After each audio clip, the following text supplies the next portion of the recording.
lot of people go through life doing things badly. Racing's important to men who do it well. When you're racing, it's life. Anything that happens before or after, it's just waiting. Matt Williams got a brilliant start from the third row of the grid. He's gone, he's hit him, he's straight off at the chase. And a half-second lead. Oh, with the sizzling car in the background. He has it. Oh, he's round on the last lap. There's a massive accident. Next to the inside, what a move, what a move.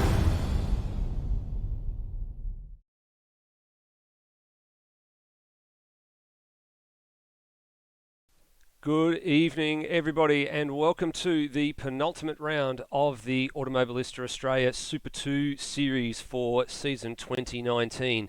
That's right, it's the penultimate round. 2 races to go in this championship, 3 contenders mathematically still in contention. So will it be decided tonight, or will it go to the final race at Oran Park in 2 weeks' time? We'll find out in the next couple of hours, and it's the retro round to go along with things as well. So much like the supercars in real life had their retro round here at Sandown International Motor Raceway, the AMS Oz Super 2 crew are doing the same. So keep an eye out for some of those special liveries and guess along and see if you can work out what sort of cars they've been derived from before we tell you where they originally came from.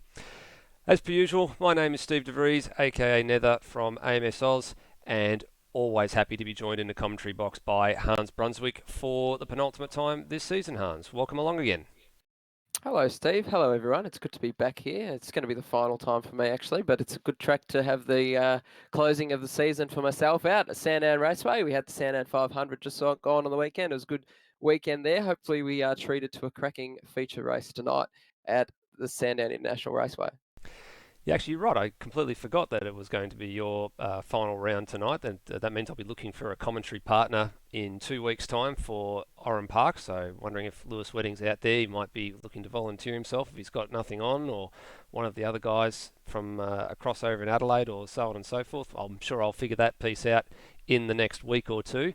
But nonetheless, great to have you along as per usual, mate.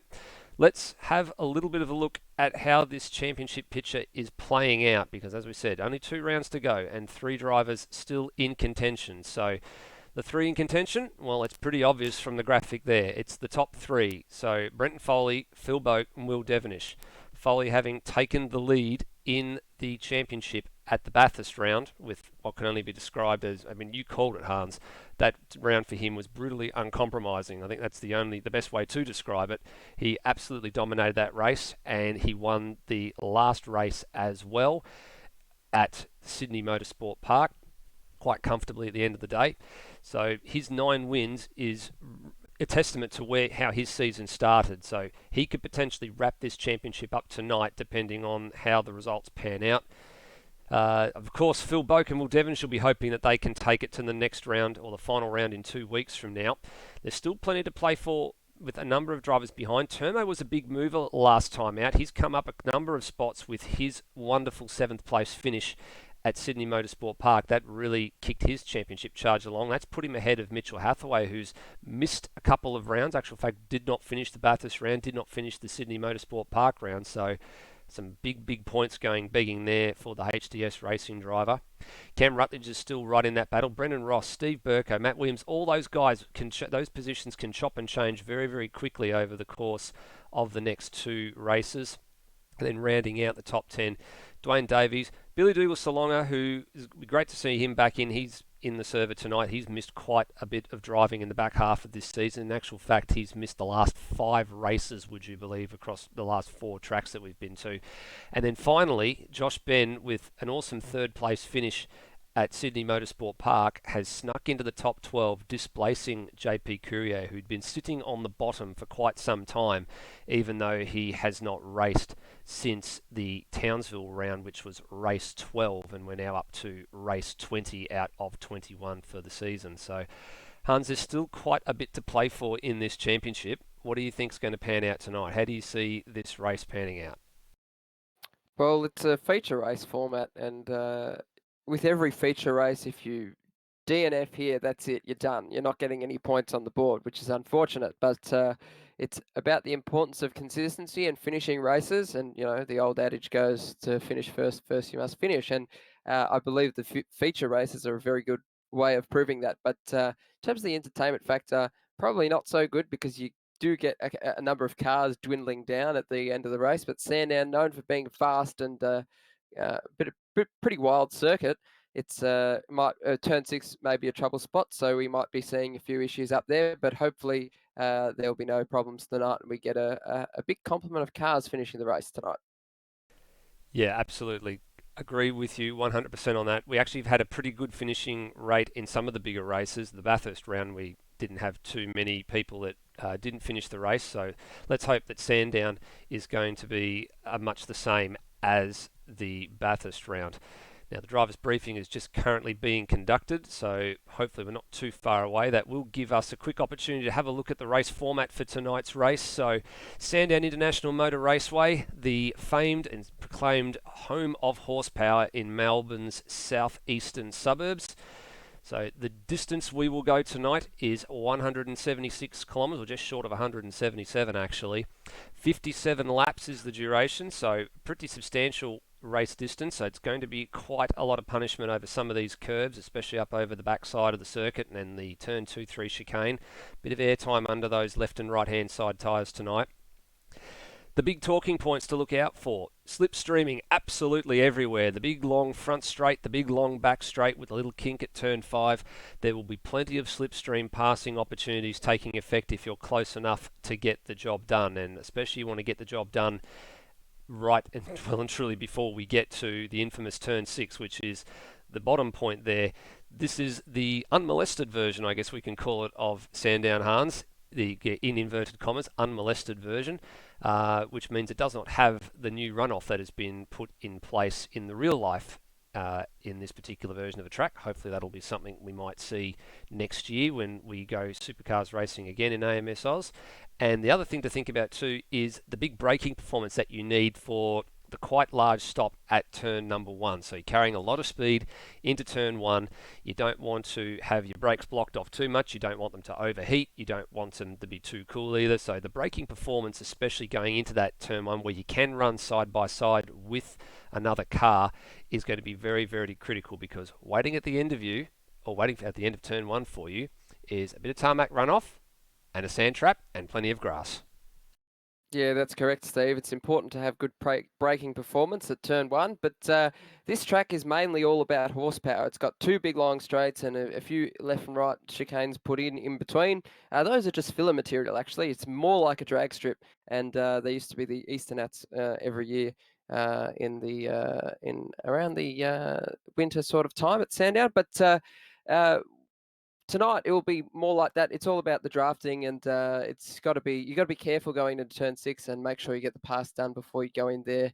And also don't block off the grills too much, because it might give you aerodynamics. But although this isn't a heavy braking circuit, there are some big stops at turn 1 especially, and it's all about making sure that you get the good braking performance so that you're able to confidently launch a move down the inside of a car and take a position. And if you're up there, it's all about the passing maneuvers that you're able to do. Certainly a very, very good insight into what is always been a huge horsepower track. Not only that, we've seen this in the Victorian State Circuit Racing Championship too, with the likes of Luke Gretsch-Cumbo and improved production and all. They are huge in terms of horsepower. Now, I know you've got a little bit of an issue with your screen there. That's not your fault. I think I know the reason for that. We've just he's just pointing out that the safety car on Hans's monitor here looks like it's a supercar when it's not. In the real life, it actually is the Camaro safety car. And we've just entered the qualifying session. It looks like the first man out may have been Dwayne Davies in his Ford Mustang, and indeed it is Dwayne Davies in his black and gold German player special tribute livery Ford Mustang. This is not a retro round livery. This is the one that he has been running since the Mustang debuted at the Bathurst 300 kilometre race a couple of weeks ago, which is the first time that the Mustang came onto the scene in AMS Oz Super 2. And like all the long distance formats of the race, the qualifying session is a simple 2-lap dash in AMS Oz. So Your out lap, flying lap is lap 1.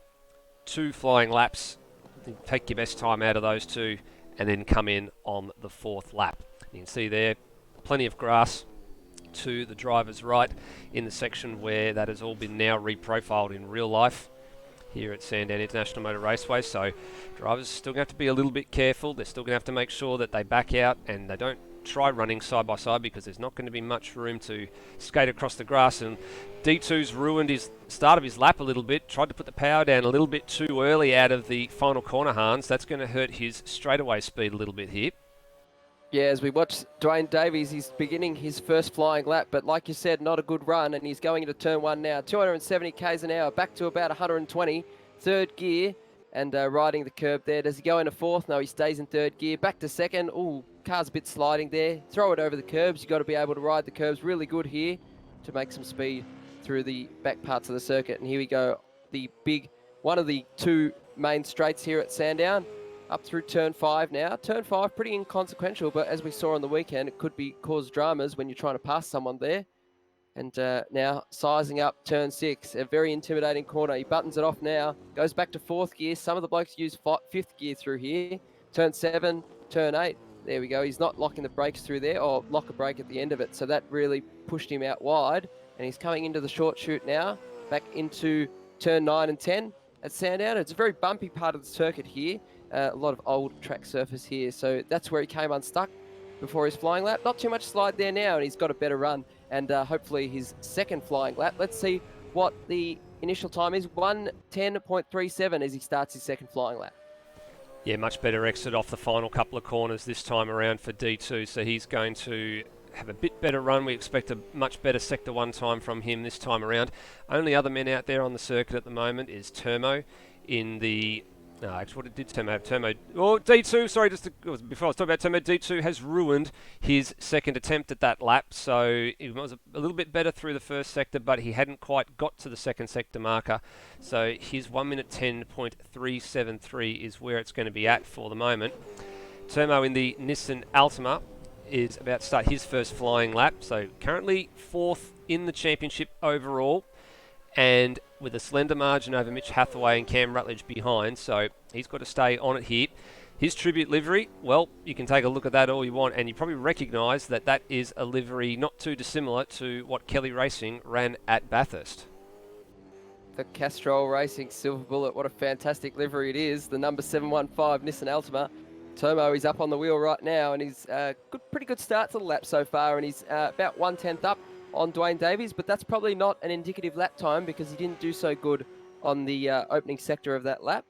And as he comes up to turn 6 now, let's see where he brakes. Here we go, 266k, back into 5th gear. So he likes to use 5th gear through there, not a bit too wide through turn 6 and ruin the run through turn 7. But he's been able to get it stopped. Let's see if he can do better on his 2nd flying lap. And he comes into the short chute now, the right-left chicane of turns 9 and 10. So as he comes up to conclude his first flying lap, bit taily out there, but he's probably got a better run now. So let's see. The tyres have warmed up now, and he's actually fallen behind on Dwayne Davies there. So not too bad of a lap from D2, but some of the other drivers are coming out. I believe Cam Rutledge and Matt Williams are out there as well.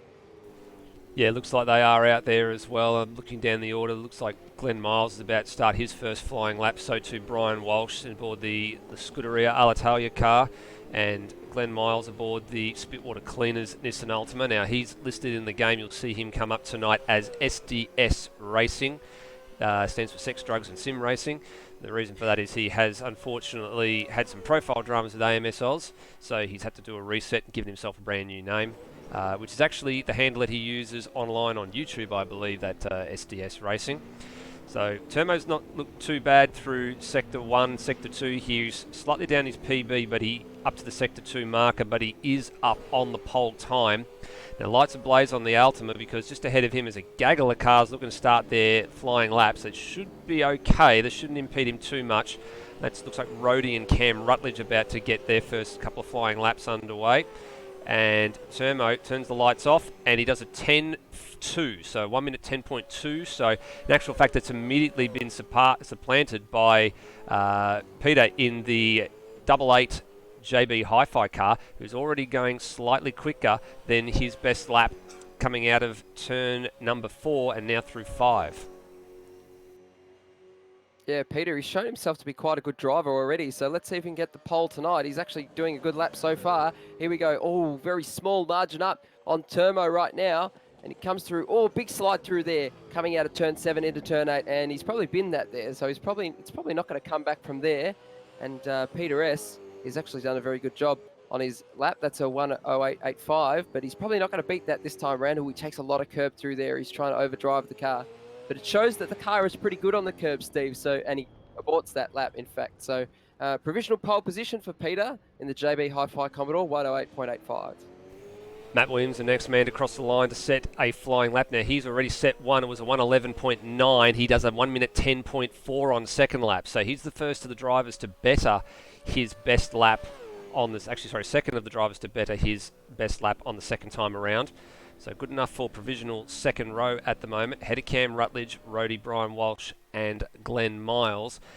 Steve Burko out there at the moment in the Mustang, and still no appearance from Hathaway, Boak, Foley or Devenish. They're all still sat up in the pits at the moment. Let's see if we can cycle through and pick up Steve Burko. He's only just come out of the pits by the looks of things.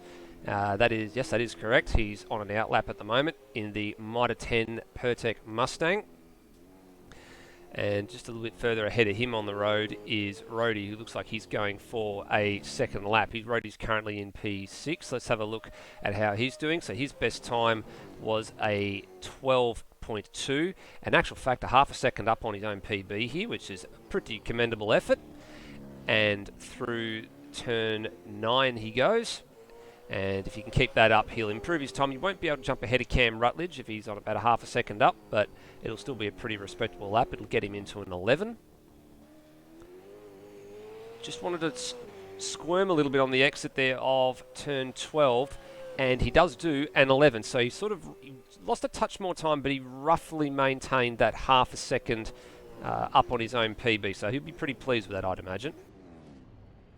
Brian Walsh has incidentally finished his flying lap, so he's done a 1:13.73, and I believe Glenn Miles as well has finished his flying lap, so he's on a 1:16.52. So your order at the moment is Peter S, Turmo, Dwayne Davies, Matt Williams, Cam Rutledge, Rhodey, Brian Walsh, and what's his name again? Glenn Miles. I was about to say Neville, Gary Neville, but we all know he drives for SCR. But there we go, in one ear, out the other, as a good commentator does. Certainly is. So Steve Burko, his first flying lap results in a 3.5 deficit to the current provisional pole sitter of Peter. So that's not too shabby for an opening lap, and it looks like Will Devenish is out there warming tyres as well. You can see him in the background. He's resorted to the VF Commodore, which is the same vehicle and livery that he ran at the very, very beginning of the season before he teamed up with Cam Rutledge and they formed the CRE Motorsport team. So a little bit of a throwback if you recognise that livery aboard Will Devenish. That's where it came from. Go all the way back to February and have a look, or March, and have a look on the live stream. He ran that livery for the first time back then. Steve Burko's opening shot is about 5.5 tenths shy of the current pole sitter time. And in actual fact, the pole sitter of Pete, or Brute as he likes to be called, has been designed by, Steve Burko's a bit wide there, has been designed by Brett Schillen. So he wants to give a shout out to Brett for the mega work that he's done aboard that livery. So great to see some contributors from outside the realm of AMS Oz helping to get our drivers with some liveries for the retro round. Speaking of retro liveries, here's a nice looking livery aboard the Mitch Hathaway HDS racing car, Hans. Sorry, I'm just watching Will Devenish's lap, and he's just gone through the first sector 0.03 of a second quicker than the pole time of Peter S. So he's coming into the second sector split now, and he's up that to 1.8 tenths of a second, and he's coming into the rear part of the circuit. Dandenong Road corner, affectionately named as Dandenong Road, is just over the fence there.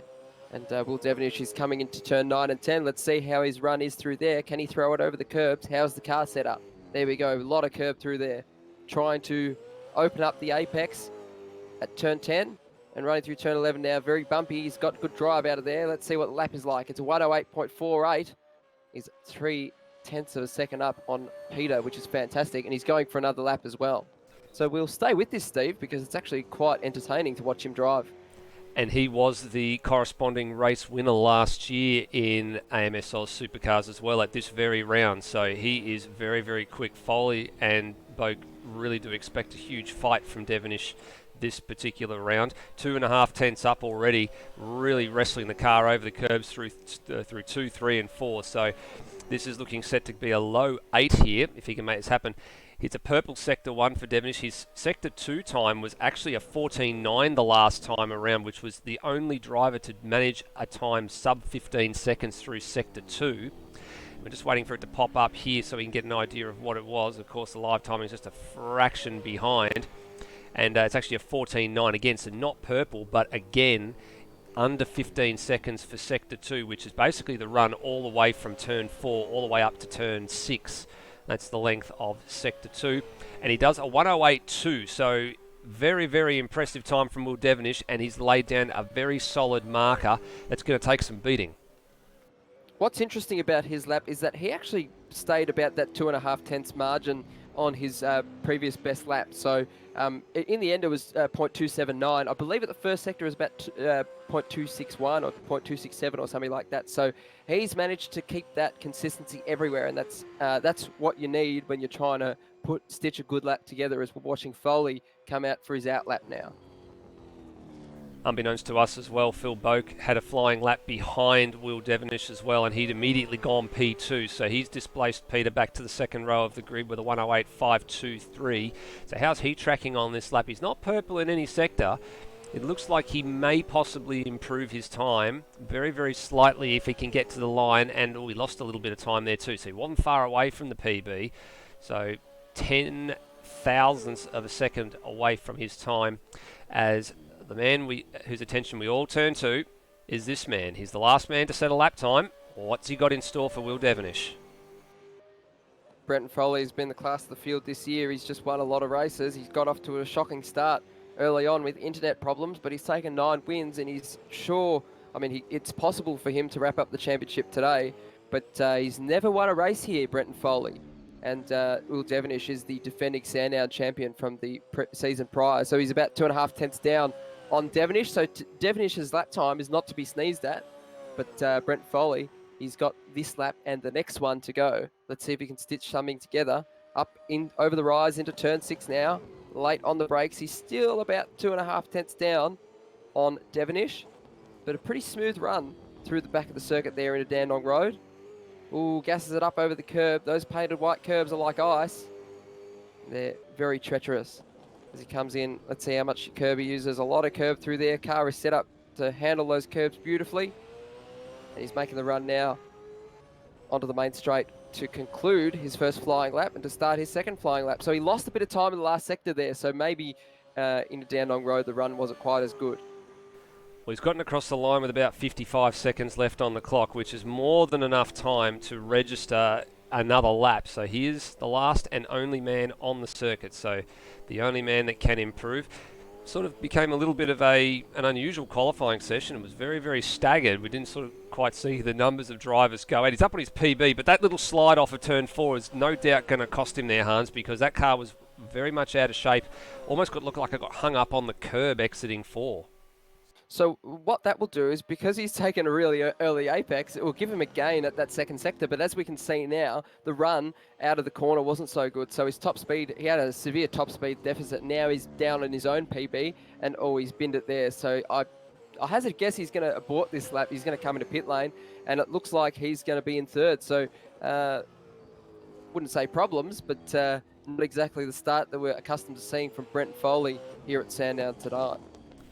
No, well, he expected a fight, and I think he's got it. So he's qualified third. So the top 3, believe it or not, in the championship in reverse order in the top 3. So Foley, championship leader, has qualified third.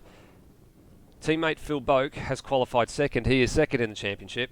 And Will Devenish is third in the championship, and he's qualified on the pole. So I hate to say it, Hans. Well, we're talking cliches here now, but it's a simple case of, bring it on, I guess, isn't it? It's game on for these 3. The top 3 in the championship, and Devenish has come out swinging. speaking of cliches, Steve, I hate cliches. I avoid them like the plague.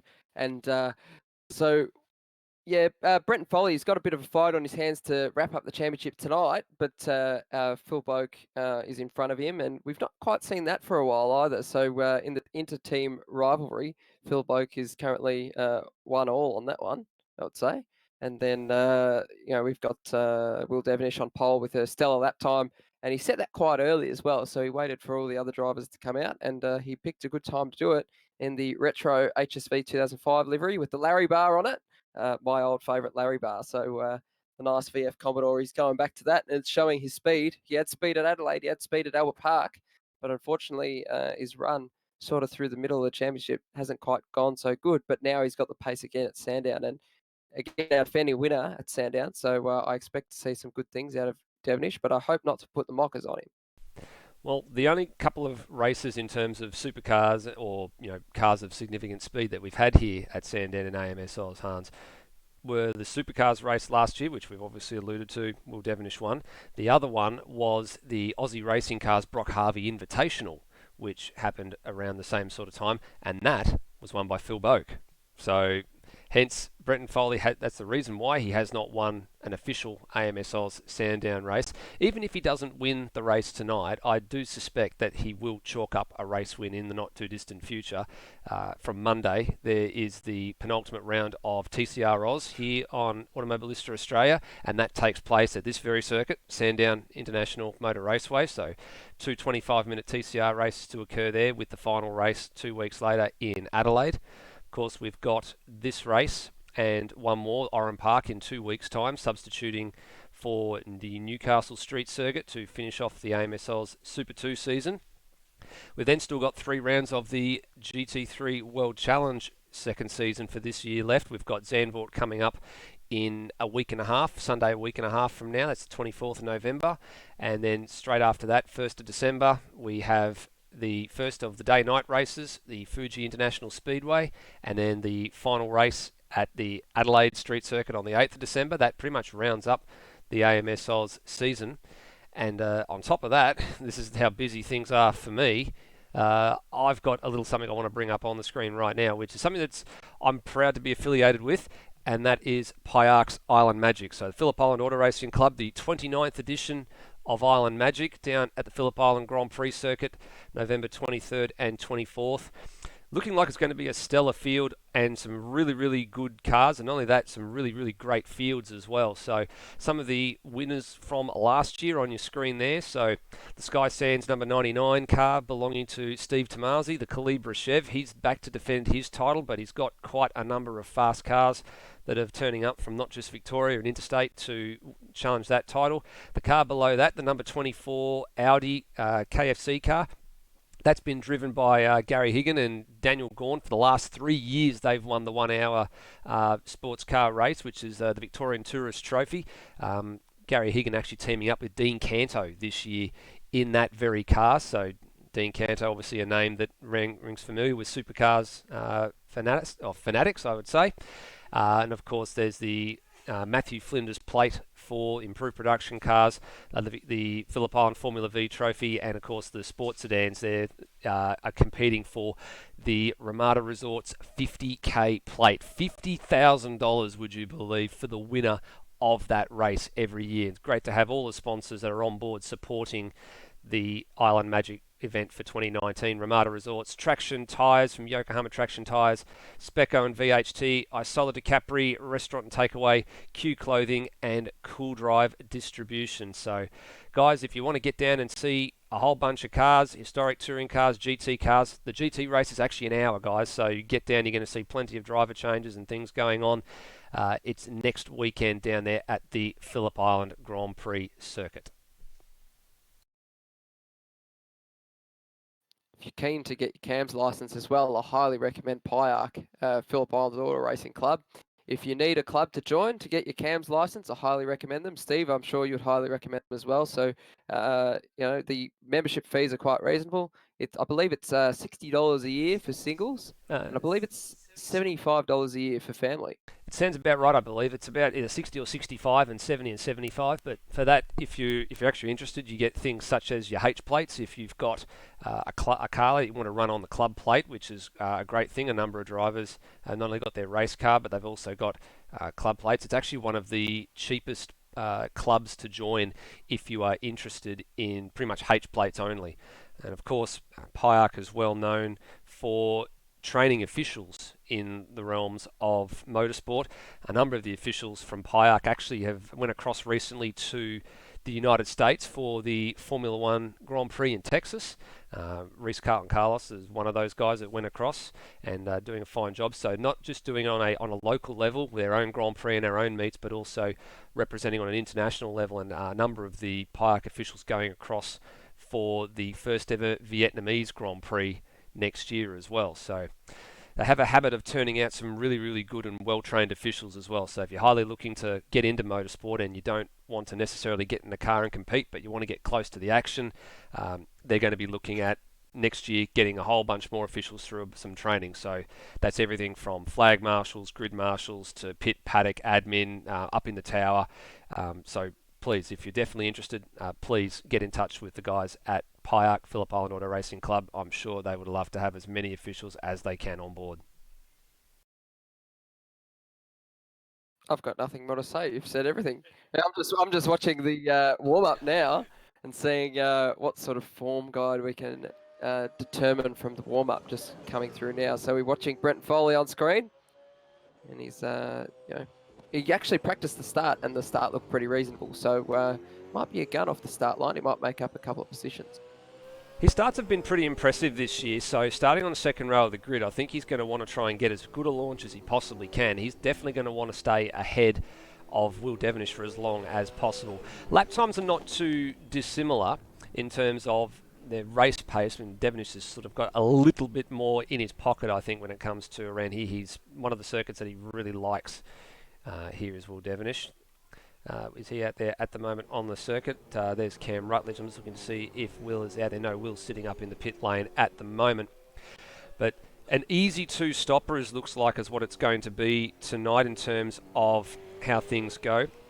Last year, the rough stint length that they were talking about was about 20 to 23 laps. Seems to be where the fuel window is. Just depends on how badly, I guess, you use your tyres, how much you take out of them through some of the efforts that you put in through some of these loaded corners, especially coming up through here. This section is pretty much where the lateral loads start to really wind up the tyre wear. And of course the heavy braking and these sorts of point and squirt corners, these 90-degree left and right handers that we have to go through. But if you can get to about lap 22, 23, and then about lap 44 or 46, you're doing pretty well in terms of setting yourself up nicely for your two-stoppers. You could probably even run with a slightly less fuel, I would imagine, for the stints. You could probably even go lap 20, 40 and sort of, then to the finish. You would have a much better run. Depends on how much fuel you want to carry on board, how much time you spend in the pit lane. That'll be some of the strategy things I think will be going through the likes of Brenton Foley's head, going, does he want to run a full distance on a set of tyres and a set of fuel, or is it maybe better to try and come in a little bit earlier and get some fuel on board and save a bit of fuel and save a bit of time in the pit lane and maybe try and sting likes of Devenish and Boak on the undercut? Yeah, you can go for the undercut. It'll get him into clear air unless everyone is going to pit like exactly lap 1 or something ridiculous like that. But if it gets him into clear air and if he pits just a little bit earlier, because it won't be a fuel race tonight, it'll be a tyre race. So, it might be a big ask for him. He'll have to use those tyres for 40 laps or something ridiculous like that. So perhaps maybe he just needs to get himself into clear air and drive the way he wants to drive the car as straight as possible and as quickly as possible, and maybe he'll make something up on the undercut. But that's if he doesn't get off the line quite as well. But if he gets off the line and he ends up in first place and everyone else is somehow spilled, then he can just go blaze on as much as he can until he has to replace his tyres. Yeah, it's all going to depend how close he manages to stay to his teammate Phil Boak and also to Will Devenish as well. I mean, if Will gets a good launch off the line, he could potentially control the pace of this race quite comfortably, and he could pretty much almost dictate how things are going to go. So if Foley is sitting back there in third place and he decides to pull the trigger and take a gamble, well, it could be a simple case of Will might have something left in reserve, and then he could potentially just, up the pace and run away with it. But the undercut, I think at a circuit like this, Hans, the undercut could be quite powerful. Given it's a short lap, it's only 70 seconds or thereabouts when we're looking at the race pace, 69, 70 seconds for the front runners. He's going to have people at the front, if they could be potentially undercut, they're going to have to be very, very careful here. They're going to have to really think long and hard about their strategy going into it, especially if the likes of Will being a track that he is extremely comfortable with. He's going to not only have a target on his back, but the strategy for him is going to be super, super important to not only staying in front, but probably going a long way towards winning this race. Yeah, that's right, Steve. And the thing is, you can't stay in the pits for too long here, because then it is a short lap. So probably I would bet against the whole short fill at the start and then fill up, because that will put you at risk. If you're down the order, it will put you at risk of going a lap down. And once you go a lap down, unless there's somehow a safety car and you get waved past, it's probably not going to happen. So, I would probably go against that at the start, but it might be used to good effect by someone. We don't know. Sandown might throw up a winner that we don't usually expect, but Devenish, he's a pretty good Sandown specialist, and we'll see him up there with Boakey and Foley, and they're definitely going to be the top three guys to watch. Will Devenish is certainly a handy steerer. There's no doubt about that, given the sheer number of podiums that he's had this year. His sole win coming at the first race at Calder Park, which was race 15 of the season. And then you've only got to look down the order to see that he's got 6 second places and 4 third places over the course of the year. His worst result where he has finished a race is 7th, aside from the one DNF that he has at the Bathurst round, which is still a very sore point for Will Devenish, and then the 2 disconnects he had very, very early in the season as well. So he actually had a disconnect when he was pretty much almost in control of the Adelaide race, which ended up, at the end of the day, that was won by Billy Dougal-Salonga. It was won by Mitch Hathaway from the back of the grid. But this field is rolling, Hans, on the parade lap. Let's quickly tick them off. Will Devenish off the pole position in the HSV Dealer Team 2005 livery with the Larry Barr VF Commodore. He's set a stellar lap time. Oh, what's the lap time? It was like a 108.1, wasn't it? 108.2. A 108.2 for the pole lap. Then we've got behind him is Phil Boak in one of the retro Brock HDT cars for PBF Race Engineering with a pretty reasonable lap time as well, but couldn't quite, excuse me, he couldn't quite match Devenish in the end. Then on the second row of the grid, Brenton Foley with a reasonable lap time, but then again he couldn't also match his teammate and Will Devenish, so he's got a bit of a fight on his hands. Peter S with a stellar lap time in the JB Hi-Fi ZB Commodore, and he's shown himself to be quite a good steerer in the very early part of his AMS Oz Super 2 career.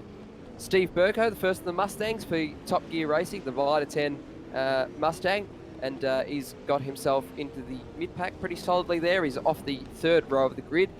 Mitch Hathaway, HDS Racing, our opening race winner. He was at Adelaide in 6th. Then we've got Termo in the retro Silver Ball Castrol livery, followed by Dwayne Davies, who couldn't quite put a good lap together in the shootout. Matt Williams for FCR Motorsport in a retro livery. So too Cam Rutledge in the 05 Brock Plato livery. We've got Rhodey running a livery that he used to run on his Formula V. And then we've got Brian Walsh and I always get confused with this one. It's Glenn Miles. No, I was going to say Gary Neville again, but Glenn Miles for the Spit Water Cleaners Nissan Altima. So once I get my names right, I'll be able to call his car correctly. Looks like we had Billy Dougal-Salonga in the server for a little bit. Looks like he hasn't unfortunately managed to get back in time. So that's a bit of disappointment because his best lap time was 1:10.6. So that would have put him in the thick of the midfield battle as we line up for a start for the penultimate race of the AMS Oz Super 2 Championship for 2019. Just waiting on a couple of cars to get into position here. This looks like there's one or two that are just slightly out of the grid boxes. Here we go. Lights are away and we are set for 57 laps of Sandown. Away we go.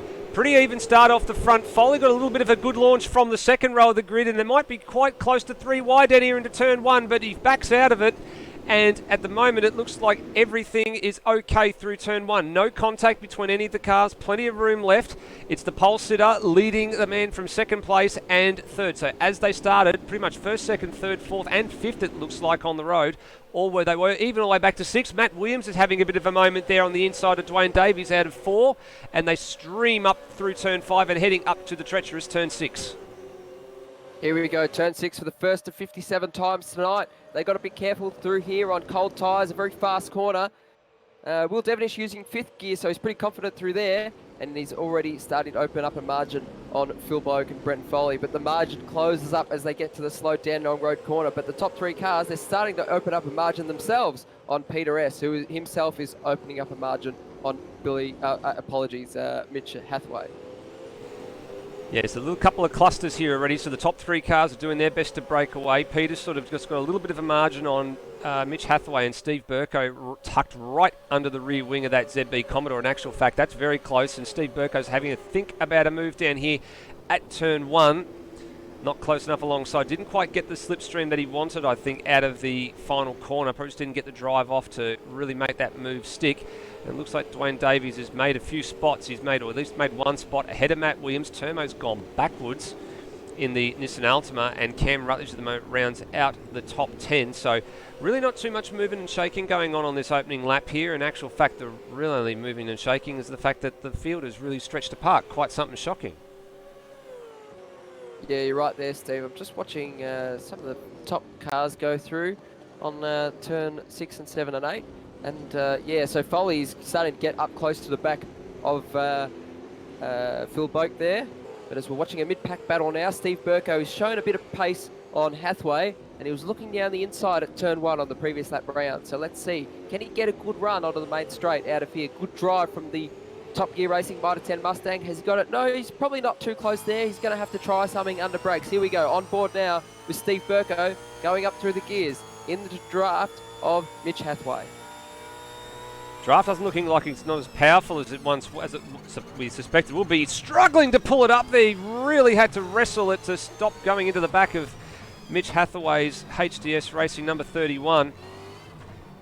The attitude of the cars as they go through thing there, as Mitch Hathaway's had a bit of a moment off the exit of turn 4. He just got, looks like he might have just been escorted slightly wide with a little bit of a touch from Steve Burko behind, but that is certainly a very, very hotly contested battle for 5th and 6th place on the road. But all kinds of attitude, as you can see the cars rolling up and over the curbs through turns 2 and 3, and they'll do it again here through 6, 7 and 8. Different. All the witches hats, incidentally, at turn 6 have been knocked over, so people are getting a bit hungry on the curbs. And Steve Burko, he actually did have a look down the inside at turn 6, but he thought better of it. And here we go again. Let's see if he can get a good run. Hathaway is not using any curb at all, so the car must be set up pretty taily. Yeah, New fastest lap of the race from Will Devenish, 1:08.5. Yeah, good early marker for Devenish. That's sort of in the realms of the qualifying laps. Steve Burko had a chance, I think, to really get onto the tail of Mitch Hathaway off the exit of turn 12, but he took a bit too much curb, just unsettled the car and sent it a bit wide, whereas Mitchell took no curb whatsoever and was just able to quite calmly drive away and hold position on the run down the main straight. Plenty different contrasts and different lines through some of these corners. So have a look as we get down to the Dandenong Road section of corners, so 6, 7, 8, 9. We'll keep an eye out for Mitch Hathaway and for Steve Burko. Just watch how they sort of line up as they come down the hill into turn 9. Steve Burko with a bit more of a straighter line towards the outside of turn 9 and then sweeping back in, whereas Mitch Hathaway having a bit of a different ugly one. Burko, he nearly went off there. Yeah. He nearly did, absolutely. So we didn't get a real good chance to see it then, but yeah, Steve Burko had a fistful of what we call front brake lock for a very brief moment.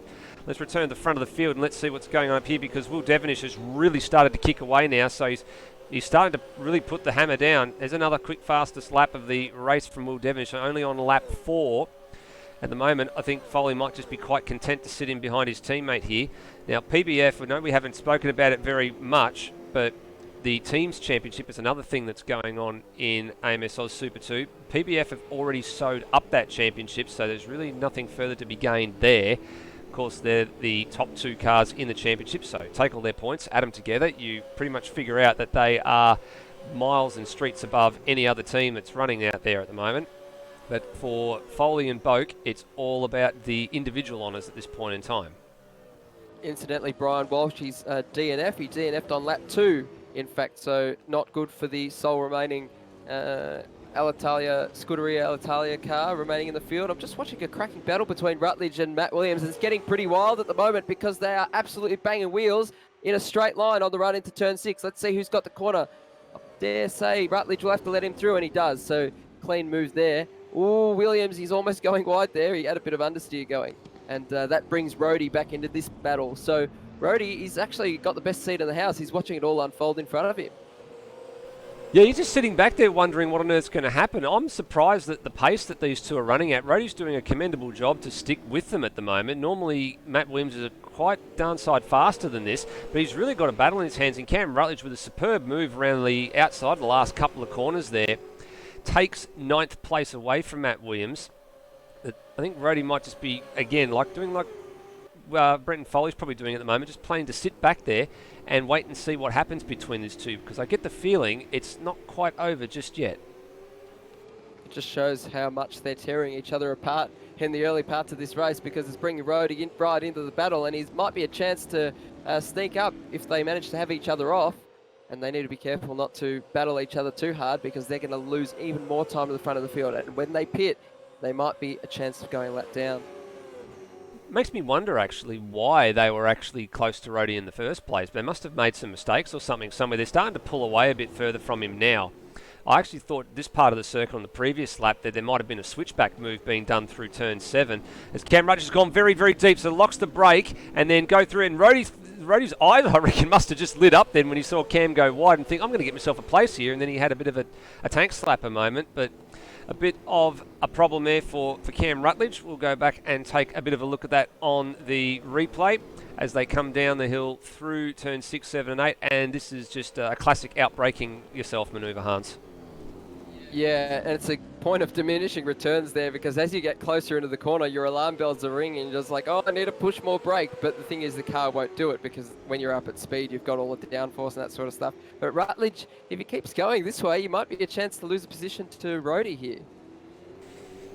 Yeah, if he makes a few too many mistakes, then he's going to be in a bit of trouble. He is currently 6th overall in the championship, so he's fighting with the likes of Mitch Hathaway and Termo, and actual fighting to stay ahead of Brendan Ross, who's not here tonight at the moment, so we don't know what's happened to Brendan Ross, but Steve Burko is not too far behind Cam Rutledge either. So now all those people are currently ahead of Cam at the moment, so it's not going to be, with the amount of cars that are here tonight, it's not going to be a huge deficit to the points, but it's certainly going to close that margin up with a round to go.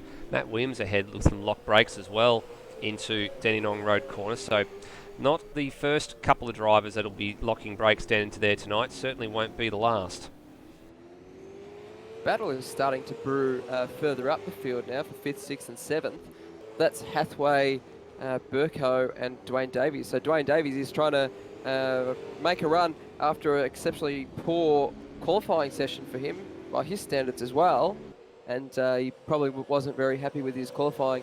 But if these 3 cars keep battling, it might bring Termo into this battle. And Termo, he's actually lost quite a few places, I believe. So not quite a good run for Termo so far. So he's lost 1 place. So probably not as bad as I thought. But off the start, oh, here we go. Dwayne Davies, he's understeered off. Yep, so first victim at turn 6 in terms of just carrying a bit too much speed, just committing a bit too hard, and that's lost him some touch with Steve Burko and Mitch Hathaway for all but a brief moment. In actual fact, the last time around, Dwayne Davies was he was quicker than Steve Burko. He wasn't quicker than Mitch Hathaway. Burko, he nearly went around there. He nearly went into the fence up at the lake section of Sandown, just coming out of the final corner.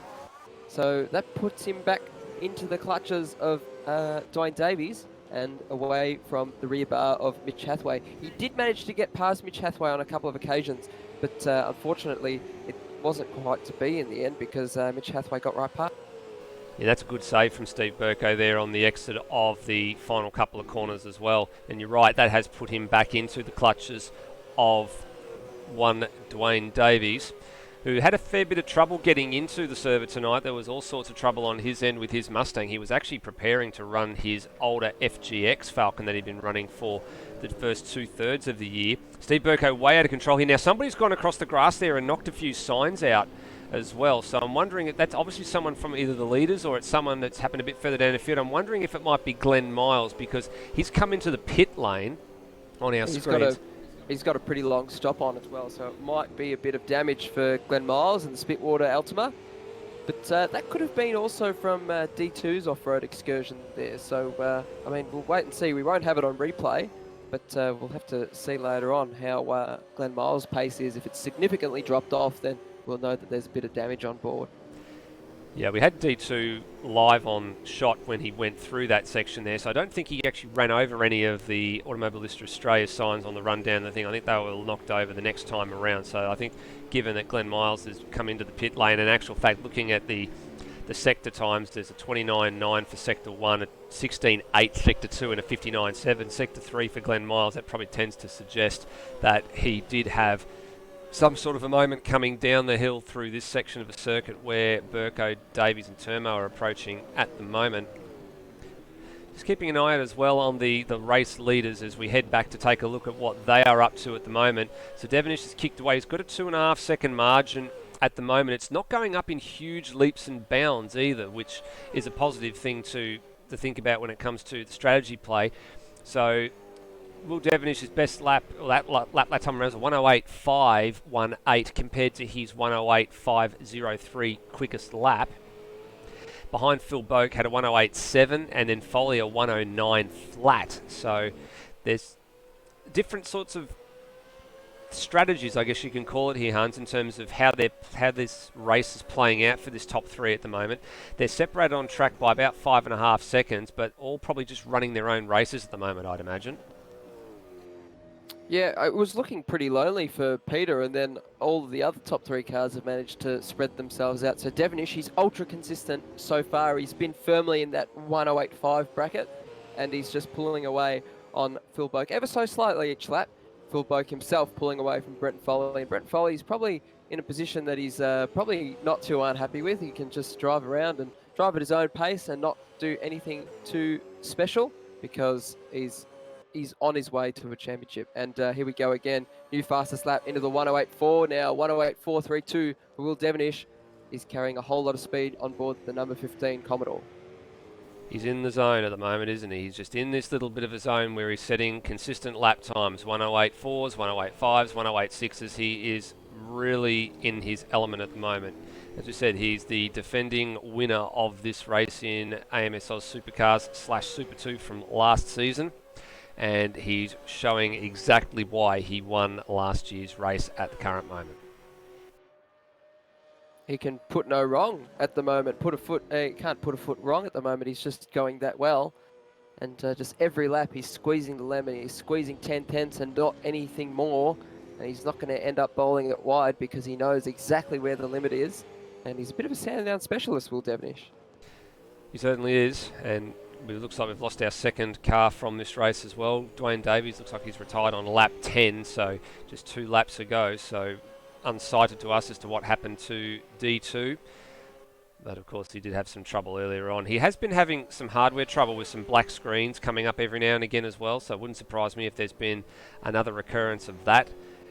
And I know he's looking at some new hardware coming up in the Black Friday sales, or the coming up in the not too distant future. Try and put together another rig that'll hopefully solve those sorts of problems, because he definitely wants to continue racing, but he can't race around when your screen continues to wig out on you on a regular basis.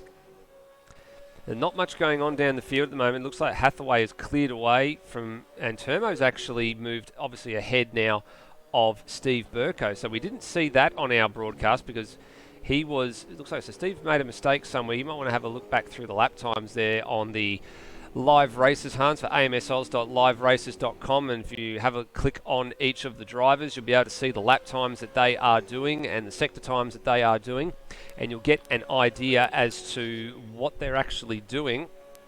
As I give a little bit of instruction here to Hans, and if he goes a bit further down, you might want to mute yourself there for a minute, mate. You will probably get a rough idea as to where they are. So Steve Burko laps, yes, there was a 1 minute 16 on lap 11. So he had a bit of a moment somewhere in one of those sectors, and that is what has put him behind the number 715 Castrol Racing Silver Bullet Nissan Altima. Yeah, shocking lap time there. 1 minute 16. That's plenty of time for him to lose Turmo.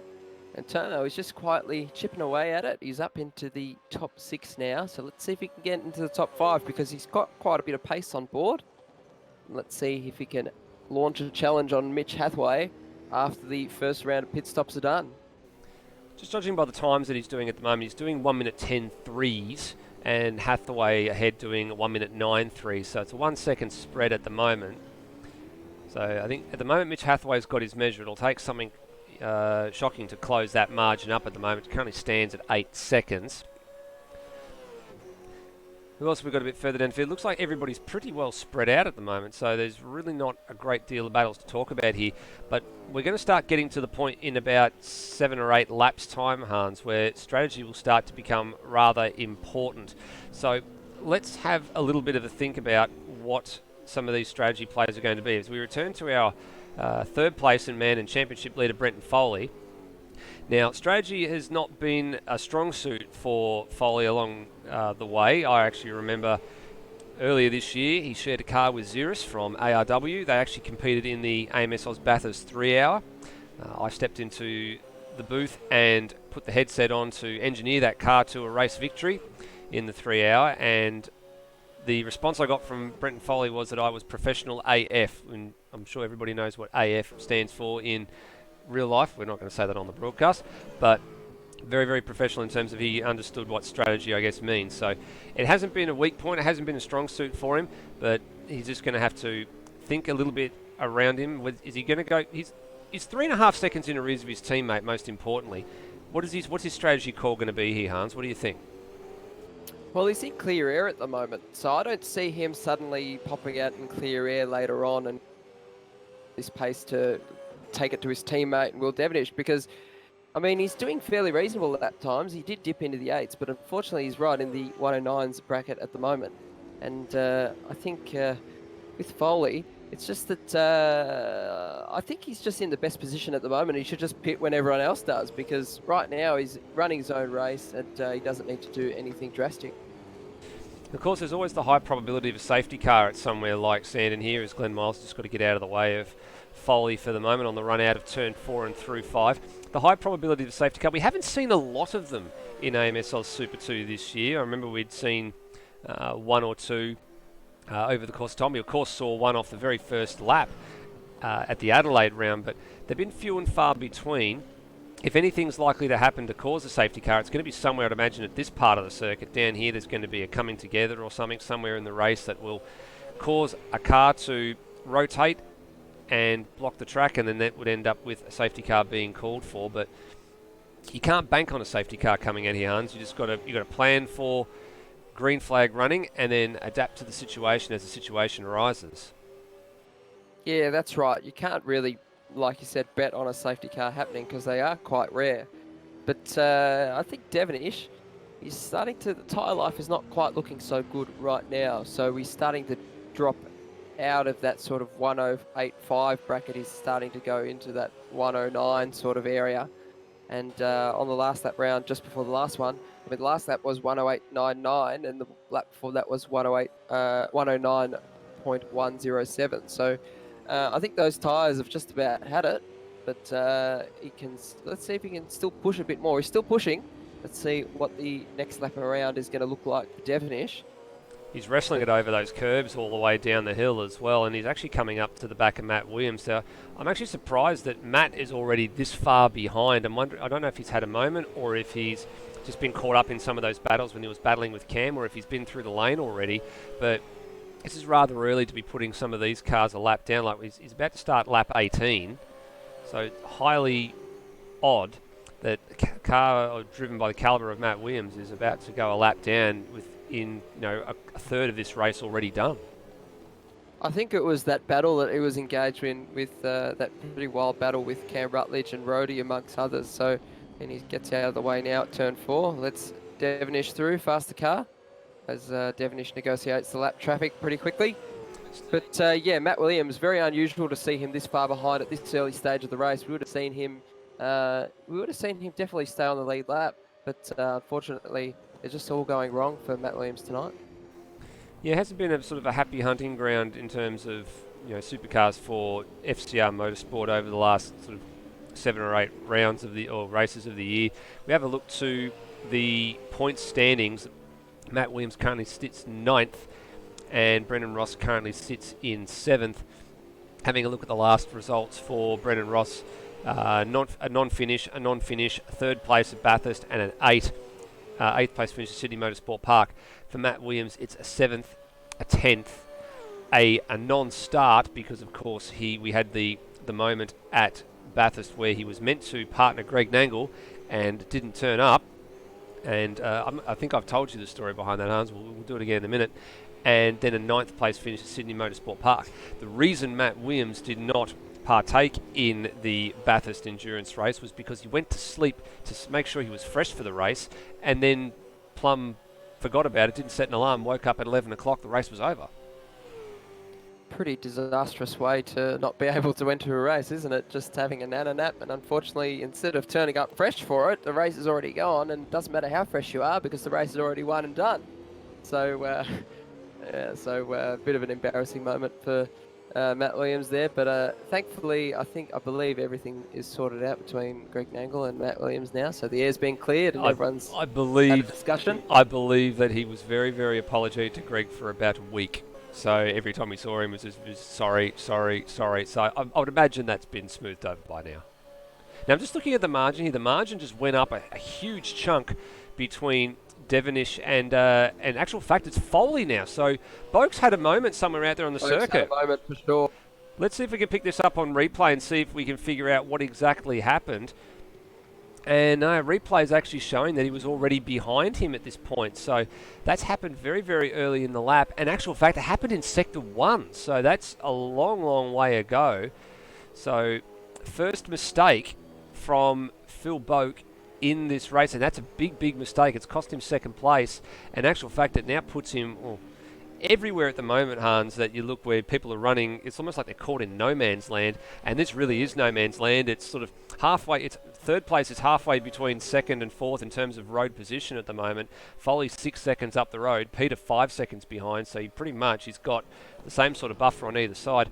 I'm wondering what on earth happened there. We'll have to try and catch up with him a bit later on after the race is over and get the lowdown on what caused that particular drama. But nonetheless, these couple of liveries, Hans, that are being run by the PBF crew, as I pass you some notes here, you might want to have a bit of a talk about where these liveries have actually come from, because you are an encyclopedia of supercars. So the floor is yours in this one.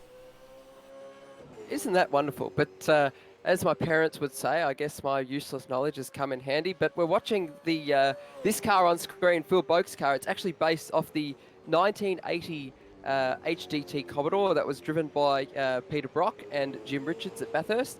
I believe it was a 6-cylinder Commodore in that time. I'm not sure, I can't remember, but it was the VC Commodore, I think it was, VB or VC Commodore. The first Commodore to race at Bathurst, 1980. It was a race victor in the hands of Peter Brock and Jim Richards, and that's what Phil Boak wants to replicate on his car. Beautifully adapted to the Red Bull livery and the VF Commodore. It looks fantastic. As we move on now to Brenton Foley, which is actually the 1983 Bathurst winner, which is a VH Commodore, and that was actually the second team car. So that was the interesting note about this car. I mean, the original car that this was based off.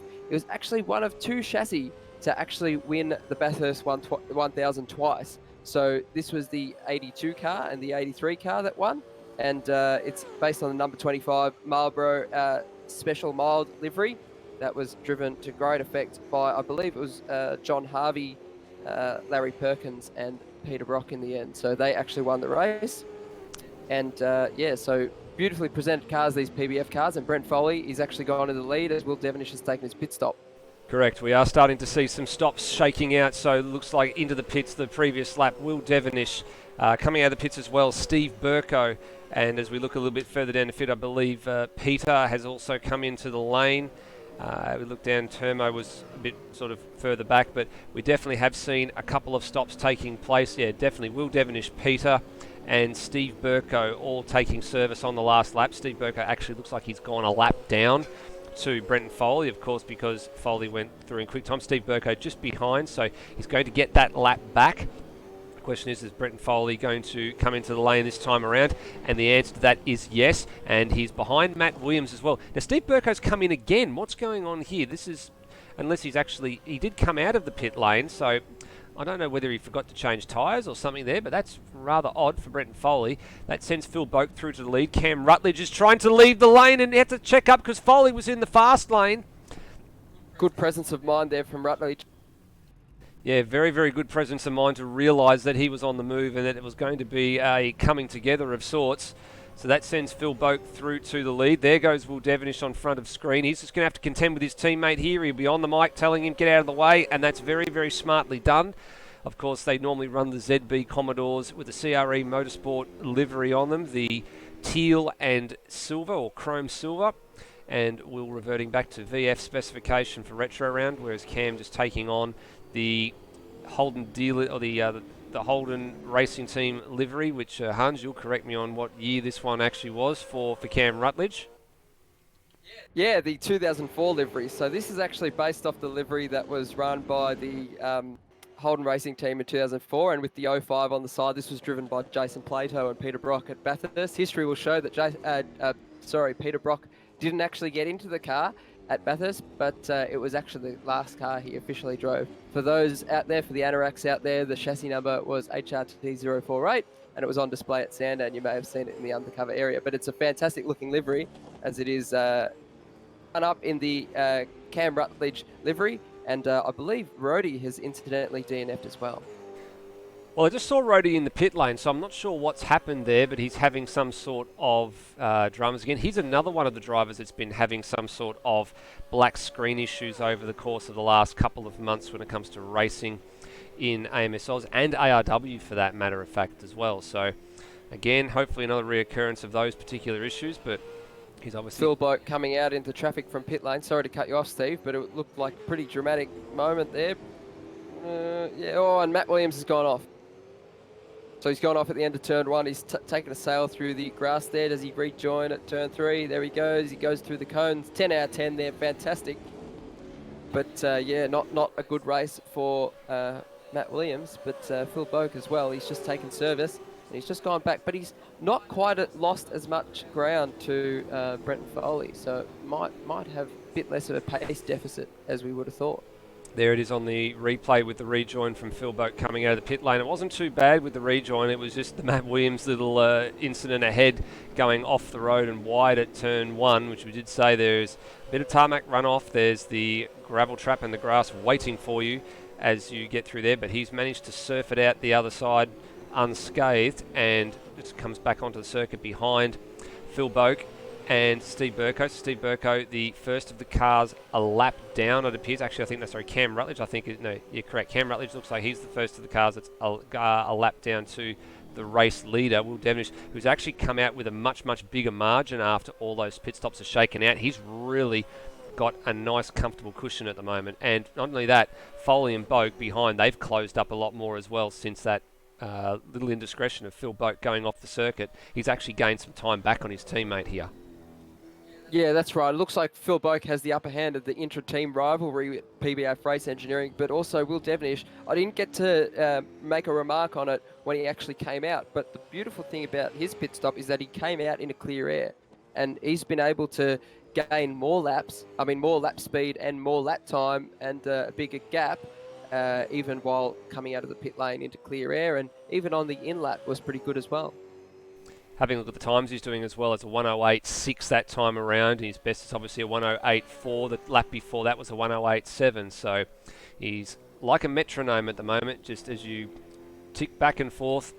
He is really in a zone and continuing to steadily increase that margin over Brenton Foley, and incidentally it increased by approximately, actually almost 3/10 on that last lap.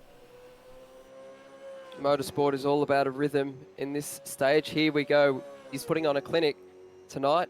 Will Devenish, he's doing a really good job. He's just doing everything right. He's not put a foot wrong so far. Started off the night with pole position. Best way to start it around Sandown.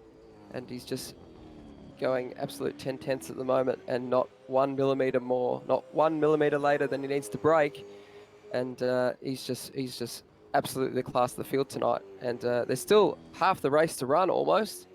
And we've got to see how that turns out. But Will Devenish, don't count him out because he's doing fantastic so far.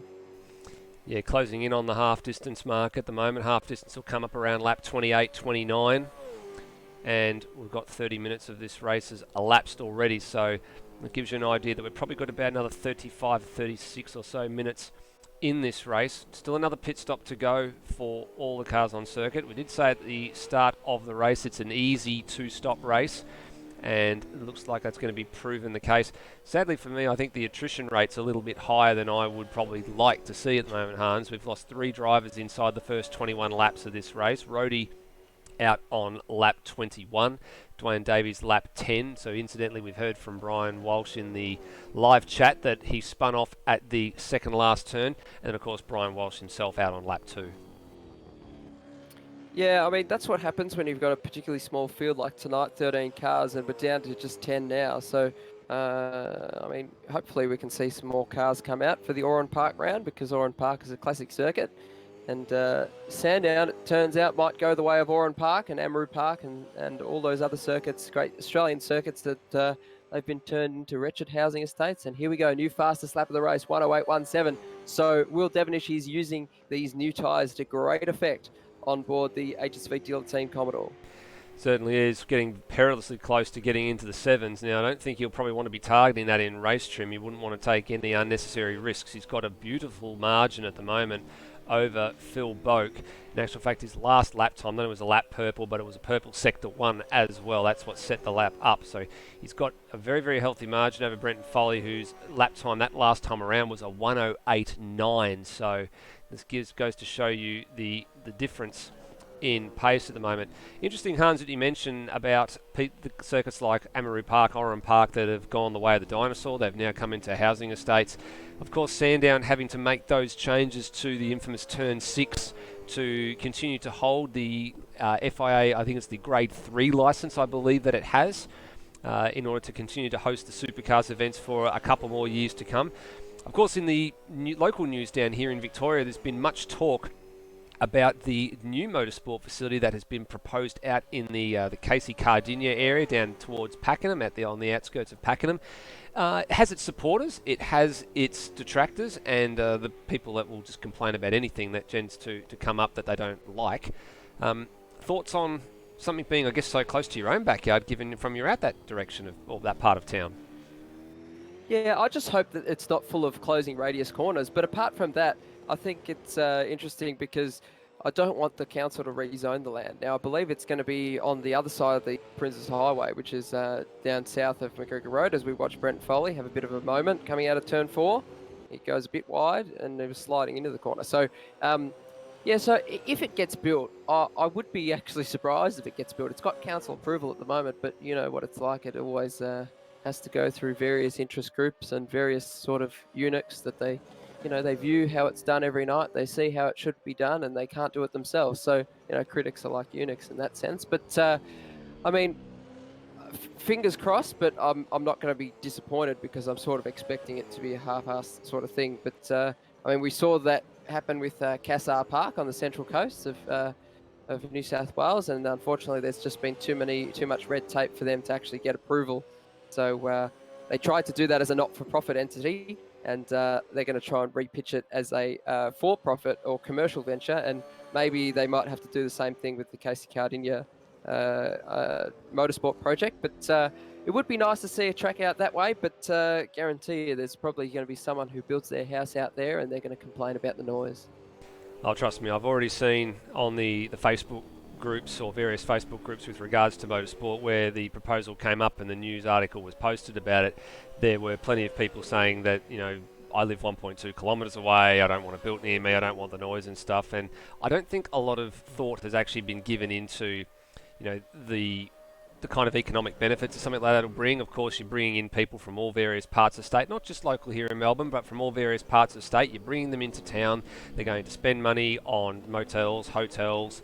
There's going to be opportunities for vendors to get down there and, open businesses to provide food and drink and things like that. So it's not just the noise factor and things like that need to be thought about. And of course, you look at places like Sandown, you look at places even Phillip Island being in the location that it is. Those sorts of places still have noise curfews that they need to abide by. They have environmental controls they need to abide by. So it's not as if it's going to be up and running at all hours of the night. I mean, people, there's noise restrictions for a reason, but the noise restrictions don't pertain to those sorts of hours. It's anything typically after, 7 o'clock at night or whatever it is for those sorts of events. So I don't think it's going... I actually would look forward to seeing something like that, but I do agree with you. I get the impression that it's going to have to become some sort of a business case or a profitable venture for it to happen. So you look at what they do at Phillip Island with the BMW driving experiences down there, which of course they use that track quite a number of times a year. Might be something similar. They'd have to present some sort of, driver education or driver safety thing down there. I think it could actually work in that fashion. And Well, it's like Sandown because they've got a lot of driver training type stuff. They've got driver dynamics. They've got Murcott's down there for many years. So, Sandown currently has got a lot of users and a lot of people renting the circuit for driver training purposes and track days, and AMG, Mercedes as well, BMW, Porsche. They all get on it, whether it's Sandown or at Phillip Island. But if it's in the Casey Card in the area, I think it's really good.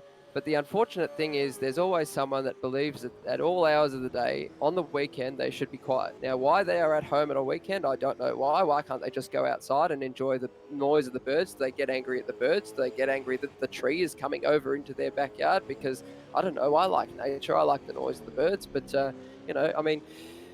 that's implying that there's anyone in Pakenham who's not cooked enough on a weekend that they don't even realise what the noise is even coming from. So, that's on the other side of McGregor Road. So let's get a bit political and let's start roasting. It's become like a panel show tonight. So here I am. It's been a big week in football. Eddie Maguire, Sam Newman. We've got some comments coming in from Lewis Wedding, who's watching tonight on the live stream. He can't wait for the facility to be built, and hopefully it does. And it's actually just down the road from him, a good Pakenham boy as well. So here we go. And we've got someone, here we go, Hans's Soapbox. So Rhodey's enjoying it as well, I guess. So I've turned it into the Hans show tonight, Stephen. I'm sorry to hijack this from you, but, I start to get a bit, all this NIMBYism and stuff like that, whenever I believe, it would be nice for people who actually enjoy driving to actually get their cars off the road and instead of hooning around, but the people don't like the bloody sound. So, what can you do? They don't like the sound when it's on the road. They don't like the sound in their backyard. They don't like the sound when it's just over the road. So do they like the sound at all? I don't know. Do they wake up every morning and find something to complain about? Who knows? But, that's my rant. Oh, someone's around at turn 4. Who's that?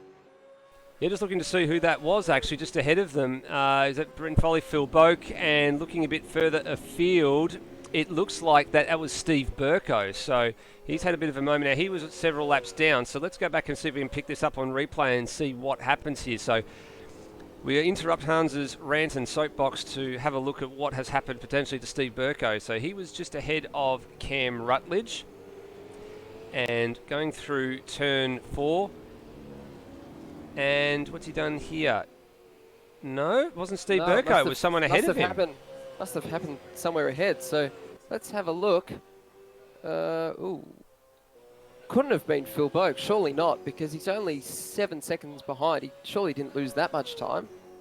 No, I don't think so. I think maybe it could have been, if it was somebody having a moment or something happened there, I don't know what on earth happened just ahead, but either that, it could have just been a little bit of a slide and a bit of smoke being kicked up.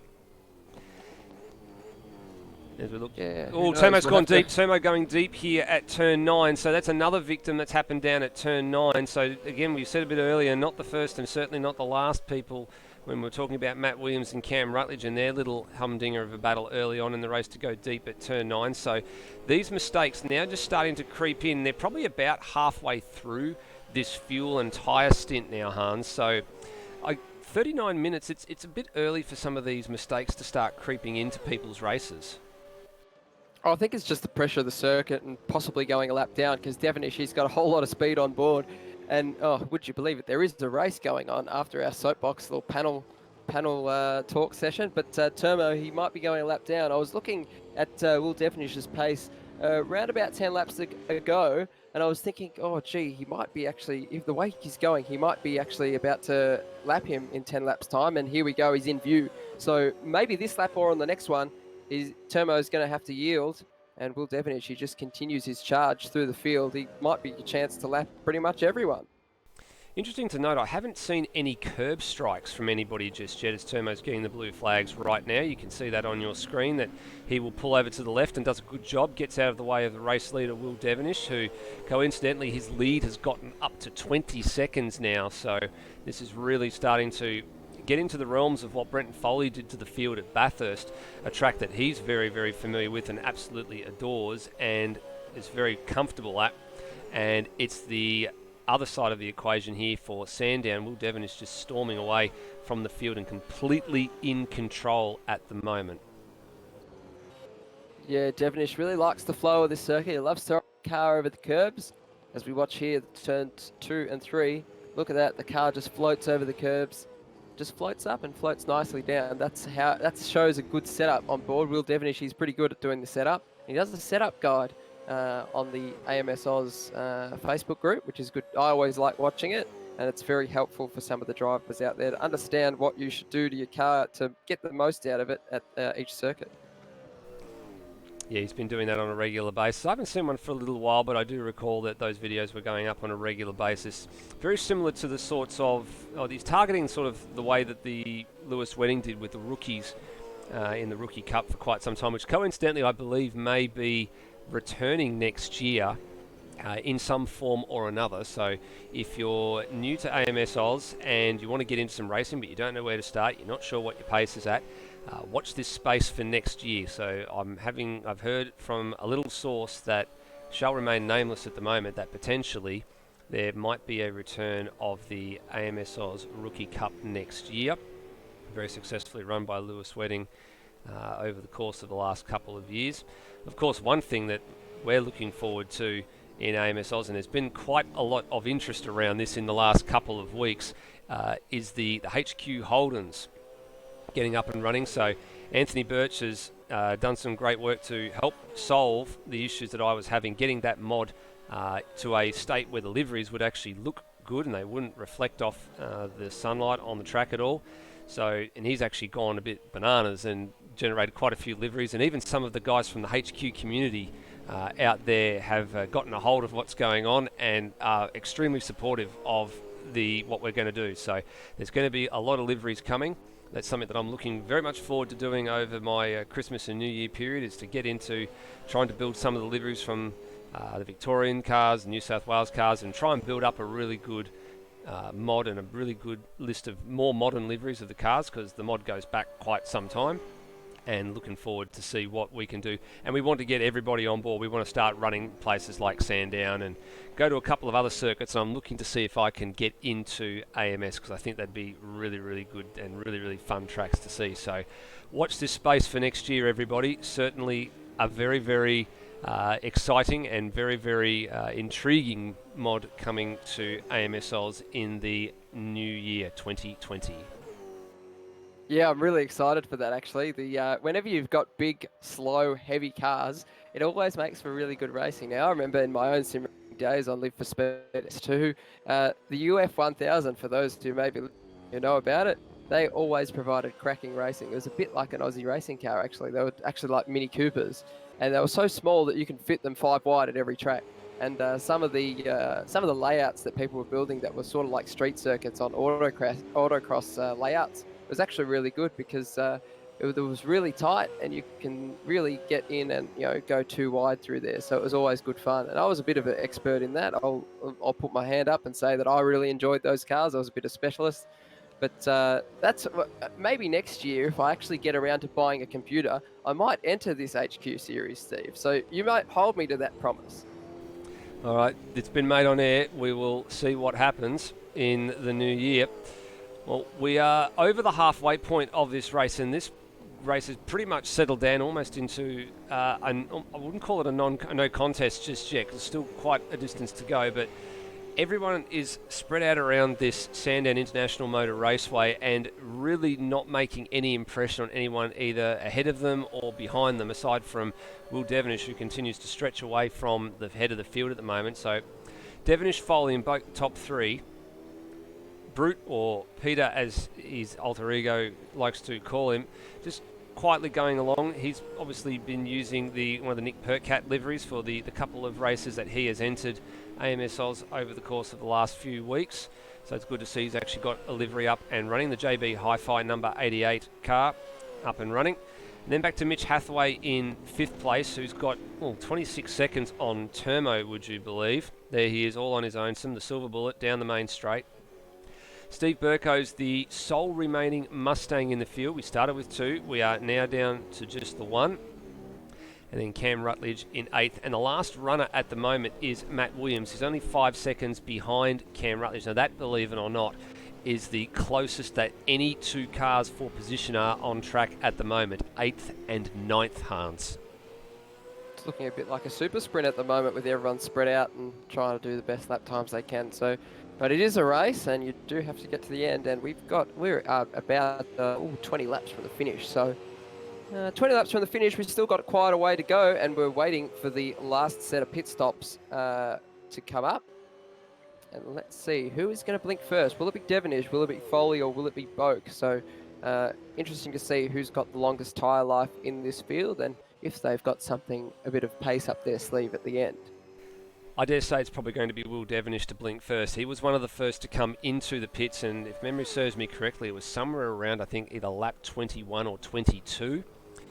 Actually, we were a little bit short on the lap count there because we were looking at some of the back markers who are already a lap or 2 down.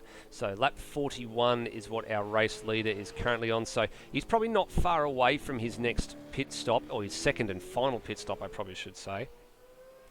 And got quite a handy margin at the moment. And the thing that will be in Will's favour here is, even if he comes into the pits in the next couple of laps and Foley goes through again, he's going to drop probably into that 10-second bracket between Foley and Boak. So he'll drop into the clear air, or even if he comes out behind Phil Boak, he's still going to drop into another 10-second bracket behind Peter.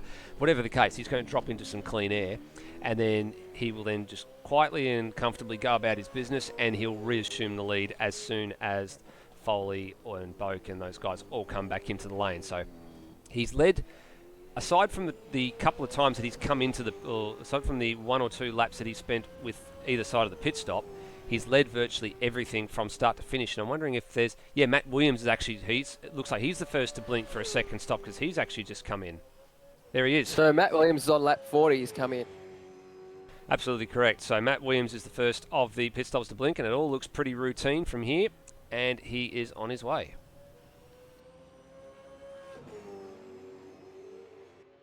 Little bit of a wait there at the pit exit, the blue lights flashing just to make sure the race leaders go through. So that was Brenton Foley that has gone through. So Matt Williams has dropped into the air between Foley and Boak. In actual fact, has Boak come into the lane? Because I'm looking to see, yes he has. In actual fact, this is a little bit of a play for position here, I think.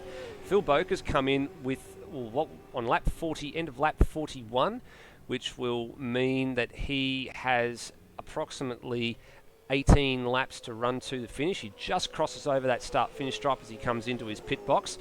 So I'm wondering if he's trying to look at maybe getting the undercut here on his teammate Brenton Foley, Hans, because he was ahead of him. He had made some mistakes. He dropped back that 10-second gap at a race. Here we go, Devenish is in. Rightio. So it's all starting to kick off now. So Devenish reacting to what is happening at PBF, and he had this luxury of being able to do so. Now, where's Brenton Foley in all of this? He's actually just coming up to the final couple of corners now. Looks like they might be in as well. So, well, we wait and see. And the answer to that is an emphatic yes. Into the lane he goes.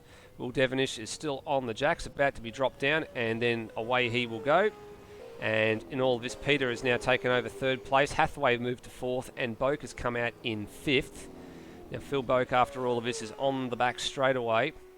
So it remains to be seen how much time he gains on Brenton Foley. This is what we're going to be watching. So Foley's just coming to a stop now. He's had to traverse all of pit lane, so his pit stop is right down the bottom end of the lane.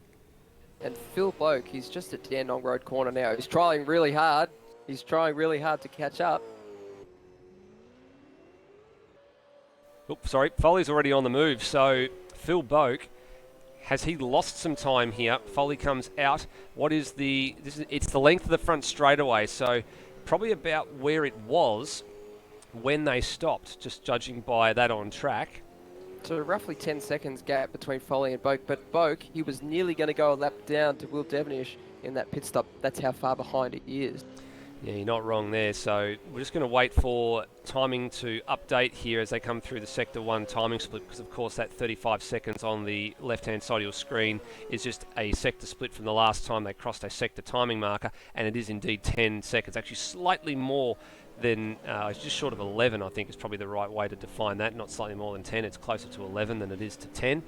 But nonetheless, that margin is pretty much where it was at when those stops started. So that little foray early into the pits for Phil Boak hasn't panned out the way that he wanted it, and Mitch Hathaway still going through. Peter is in the lane, so that will then cleanse that position centre back. So the only one it looks like that has not stopped just yet is Mitch Hathaway, who looks like he's going pretty deep into this run. Not sure what he hopes to gain by this though.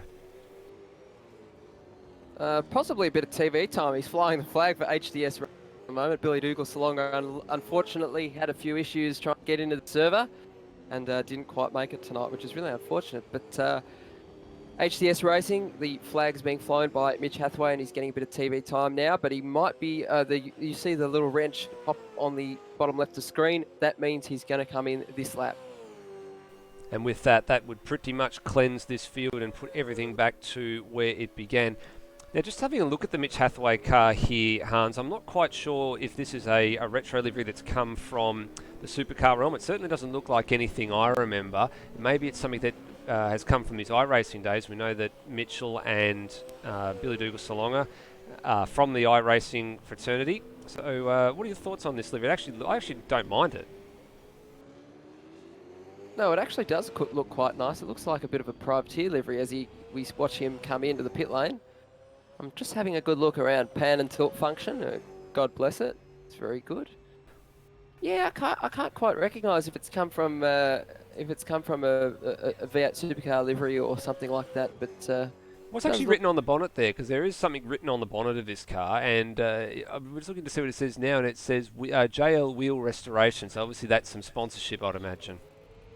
Yeah, so if you want to get your wheels restored, go to JL Wheel Restorations. Bit of a shameless plug there. So I'm not paid by them. I'm hoping the check is in the mail though, as well as Mother's Car Polishers. Best car polishers out there. I use it on my own car, but unfortunately my car is really scratched. So take from that what you will. I'm not paid by them, and this is only satire, so I'll be joking.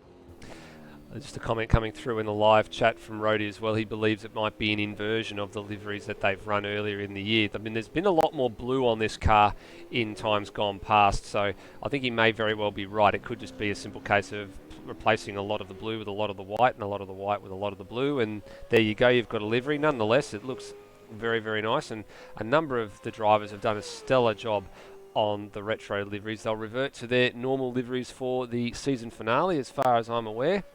2 more weeks, the now defunct Oran Park, as we have officially cleansed this entire field, Hans. So we probably need to start talking a little bit about championship permutations here. Actually, before we do that, Will Devenish has got a little bit of a battle on his hands here just to negotiate some traffic. Cam Rutledge goes deep, but that's not too bad for him because that gives an easy pass for Will Devenish, whose next target's going to be Matt Williams, which will send Matt a second lap down. Look at the speed differential, Hans, between Matt and Will here. There's so much more commitment through those last couple of corners. That just says it all, doesn't it? That's why Will's making lap time. I think he's just got a lot more confidence with his setup, and it's just a lot better for him right now. So, Matt Williams. He was about to nail him. That would have been disastrous if that happened. I winced in pain. I seriously winced for a moment there. I thought that was going to be an aeroplane crash at that. I saw Matt pull to the inside. I thought, geez, he's leaving this a bit late to let the blue flags go. And yeah, he very nearly did what he did probably about 20 or so laps ago and run deep at turn one. I was like you. I was just wincing in pain thinking that, oh my God, what's about to happen here?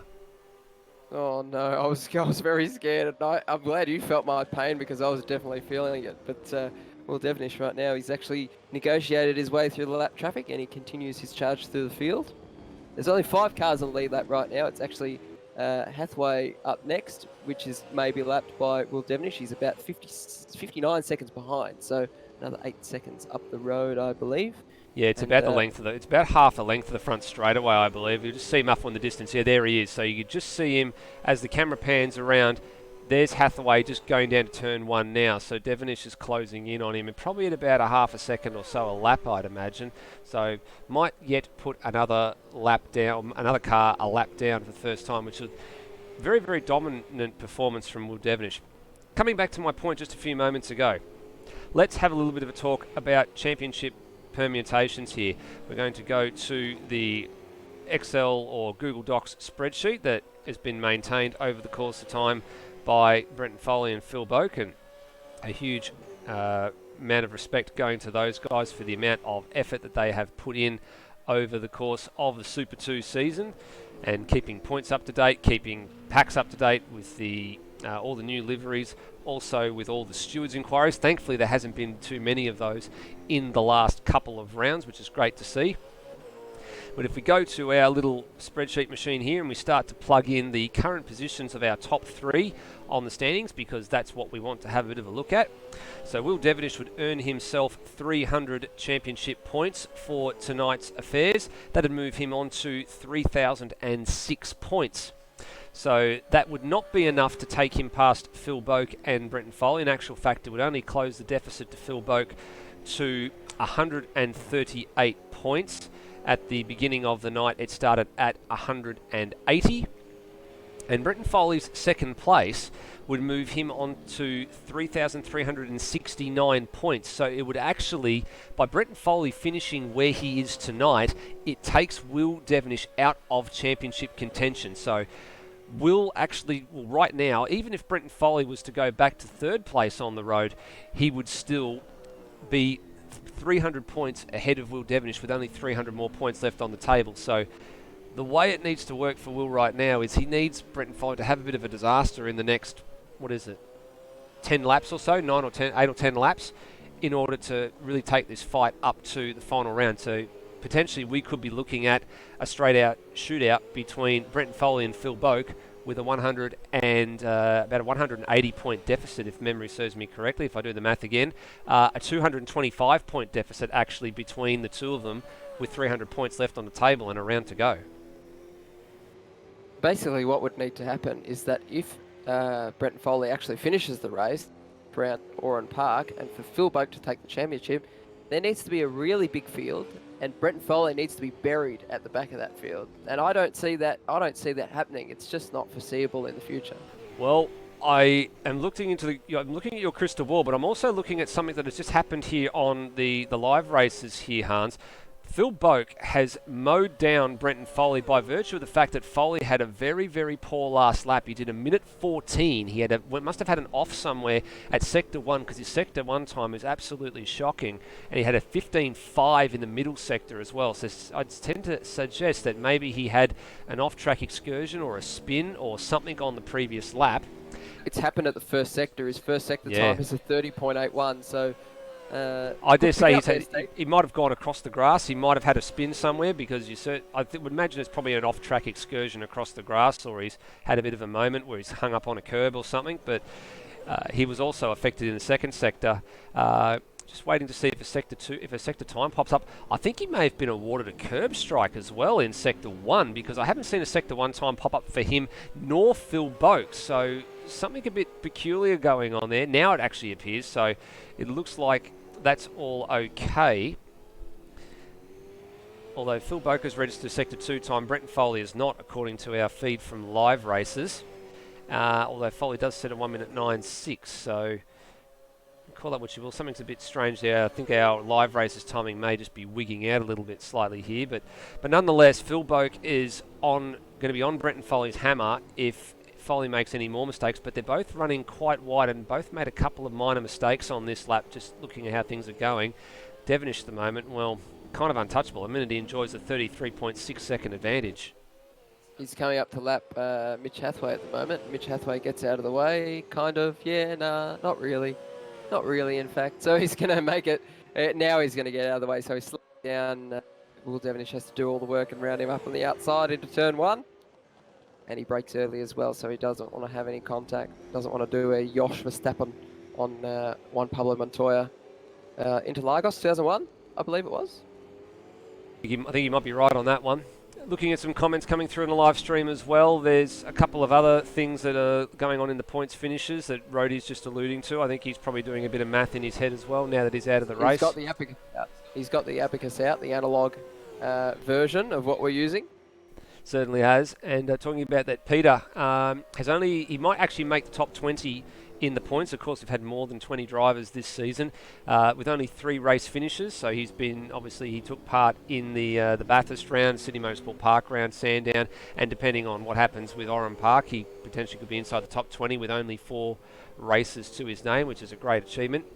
And a decent finish for Glenn Miles next round could also squeak him into the top 15. Currently, he is 16th, and actual fact is behind Lewis Wedding to the tune of 69 points. And Lewis, of course, has only took part in the Bathurst round and a couple of other selected events as well. But the Bathurst second place for him was the most notable achievement aboard the Repsol liveried Ford Falcon FGX, which was great to see, something different. Plenty of air for Devenish through turns 2 and 3 again, and he hasn't got a worry in the world at the moment. 4.5 laps to run. And this is almost like a drive for redemption for Will Devenish, especially what's happened after Bathurst didn't get the pole, and it just all went wrong for him from there. So now he's got the pole tonight, and he's on his way to a race victory, a hard-earned race victory, second one of this season for Devenish. It's quite unbelievable to say because we've seen him up front for most of the year. Yeah, a bit of perennial podium sitter has Will Devenish, but only the one race win, which was the first round at Calder Park, the first of the 2 races at Calder Park, rather. This inter-team battle has started shaping up quite nicely here with 4 laps to run. Now, going back to some notes that I was handed before the beginning of tonight's proceedings, some notes from, I guess I can call him Team Boss Brenton Foley because he does hand me a fair bit of stuff here. Team principal is probably the director of racing. Probably the right one here. It says, as it's been all year, PBF have no team orders. Our rule has always been whichever car is ahead on track has priority. So that's referring to, obviously, the pit stops and pit stop sequence. So, and then they were talking a little bit more about their not having one Sandown at all and their pit stop strategy and sequencing. So if there's no team orders, this is game on between these two in terms of who finishes where. But I think from a championship point of view, Phil Boak will be looking to try and just close the margin down as much as he can, given he held the lead of this championship for so long in this race. I think since round 2 or race 2 or 3, he's held the championship lead, and he only surrendered it by virtue of the fact he didn't take part in the Bathurst race. So he could have still been right up there, but he's really starting to monster the back of Foley's Commodore here. So this is really the first opportunity that we have had to see a real scrap for position, probably since the opening 20 laps, Hans. Yeah, that's right, Steve. I think it's interesting because they've got no team orders, but you know you can race each other hard. Just don't fire each other off because that's silly, and then you're just raising each other's blood pressure unnecessarily, and it's never good.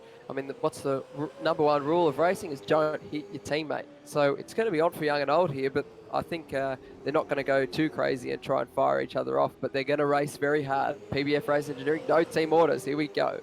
Well, they are going to race very, very hard. Phil Boak got a very, very nice exit out of the final corners on this circuit, turns 12 and 13. Yes, that little elbow counts. Trying to make some overlap here. Is he going to go late under brakes? They're going to run side by side into turn 1. Foley's out there on the marble slightly, but they both managed to get through. So that is a change for position. Foley thought about a switch back down the inside here at turn 2 and 3. But I'm not sure if Foley will have done the math to work out where he is relative to Will Devenish in terms of where he needs to finish, but where he is right now is currently good enough. As we said before, even with that switch of positions that's just happened there, he is still going to mathematically knock Will out of contention for the championship, so it'll just be down to the PBF teammates. Boak's very, very wide. Whoa, plenty of air through turn 7. That would have been a bit of a moment to get your heart pumping, and he manages to hang on for the moment, but this is probably going to go right down to the wire. Foley's going to want that second place back. Yeah, let's see if Foley's got anything to match for pace on Boak at the moment. I don't think quite he's got quite the speed to actually. Poor exit. Yeah, poor exit. So that's actually ruined his chances. He's only got 1 lap to go. Sorry, 2 laps to go. I mean, but 2 laps to go. Let's see if he's actually got something for him. And I don't think he's got enough in reserve to be able to have a go. But I mean, it's Brenton Foley. He's a really gun driver, and he's the defending champion. So it's all about the team honours now to see who can get ahead in the intra-team rivalry. A little bit of a lock up there for Boak going into turn 2 and 3. We're going to stay with this battle just for a little bit longer. We know Will's going to got about 1.5 laps to go before he takes the checkered flag and his second race win of the season as it stands right now. There is a little bit of lap traffic up the road in the form of Cam Rutledge for these two, so Cam's been pretty good about getting out of the way.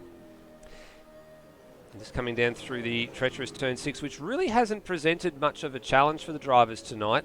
In actual fact, in real life, I think that turn 7, 8 and 9 is really becoming the new turn 6, as we saw from the supercars round at Sandown just gone as well. Boak's already starting to drive in sort of straighter lines off some of these corners just to head off any possible opportunity for Foley. Now he's got a really good exit, so this is his next best opportunity with a lap to go as they cross the line this time around. Lap 57 to 57. Oh, here we go. The block is on here. You can move once, and he's actually off the circuit there, so he's exceeding track limits. But he comes back on to try and make the pass. He's going to go around the outside. Not quite. He didn't have enough pace. Couldn't get it done before the corner. But let's see if he's got a switch back through the chicane. No, not quite close enough there. He's going to put all his eggs in the basket of turn 4. Can he get a good run? Lay apex through here. Come on. Oh, he just took a bit too early apex there. As we see, race winner Will Devenish, he comes across the line. 1 hour, 6 minutes, and an average speed of 162 k's an hour. But we're watching this battle now, and they're coming up on Cam Rutledge now. And here we go. The lights flash. Cam Rutledge, get out of the way, please, he says. Now let's see, does Foley have anything for Boak? Is lap traffic going to play a part? No, it doesn't. Rutledge is out of the way. Good move there. But can Boak make a move in the last couple of corners? He has a look. He can't quite make it. He's not quite close enough. Can he get a good drive out of the last corner? Last roll of the dice now for Foley. He can't do it. He can't do it. Phil Boak is going to finish second. Lights ablaze.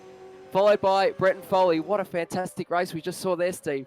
Form finish for the 2 PBF race engineering cars as well.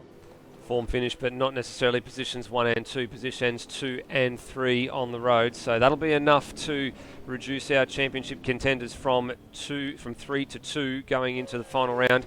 Great drive from Peter. He is the last of the drivers on the lead lap. So only 4 cars got home, 4 Holdens got home on the lead lap.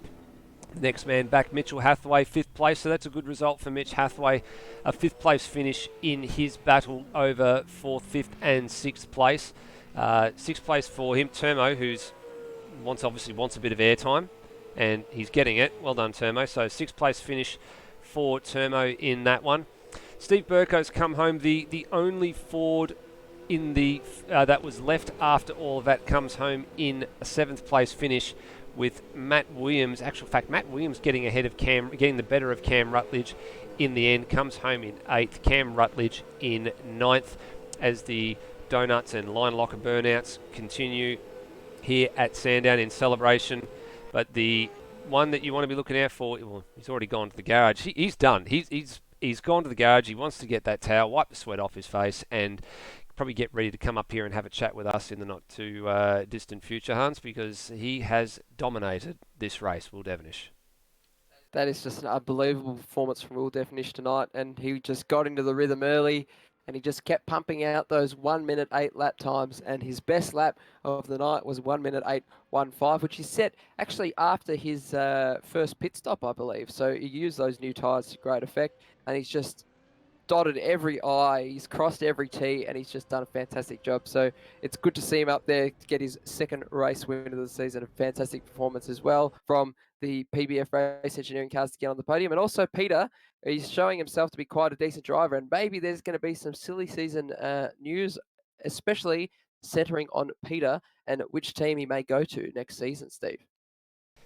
Yeah, well, that's a little item that has been put out in the last couple of weeks about teammates and teaming up with teammates, not just for the last couple of races of the season, but also moving forward for next year as well, and the benefits that that brings. So, yeah, potentially there's a few people possibly lining him up, maybe to get them into his team for next year. There's Lewis Wedding potentially looking at saying maybe he needs to get him into an LSS or a loose sim sport car next season. So that could be quite a formidable pairing, Lewis Wedding and Pete Savage, or Brute as he likes to be called, getting into a team together.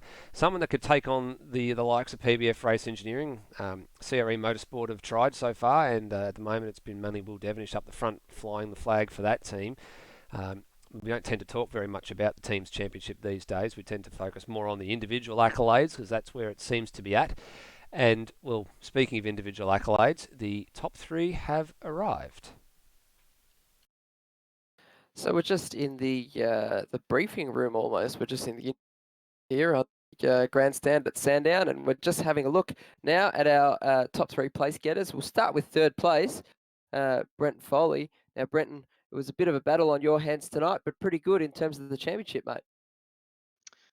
Yeah, I knew straight away that Will was going to be strong, and that we PBF as a team were going to struggle a little bit tonight. But I didn't think it would be that much. As soon as kind of got halfway through the first stint, I just wanted to make sure I settled into a rhythm, keep it straight, and bring it home. And that was the goal in the end, and it worked out pretty well. How do you feel about Sandown, considering you haven't ever won a race? It's actually up there with my favorite tracks. I'm just not as great at driving it, and I think watching Phil and Will tonight, my kind of area of weakness was drive off the corners and getting the power down as effectively.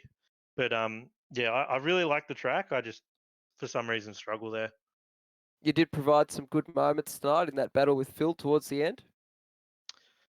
Yeah, well, we always make sure we give each other room and are a little bit careful when we're racing teammates. But yeah, it's always good to have a little look and see if you can make a mistake. Well done to our championship leader, Brenton Foley, who's taken third place tonight. Well done, mate. Thank you. And we move on to our second place getter, Phil Boak, who was running the other Marlboro liveried tribute car. And Phil, pretty good there. You've actually gone one up on Brenton in the intra-team rivalry. Hey boys, yeah, it was good fun. I made way too many mistakes in that race, and I gave a fair gap to Will. I was never going to beat him; he's too fast. He was very strong. He done really well, but my mistakes tonight were a bit too much and cost me a lot and damaged the car, and I just sort of never got it back from there. But still enough to battle the teammate there and have a bit of fun.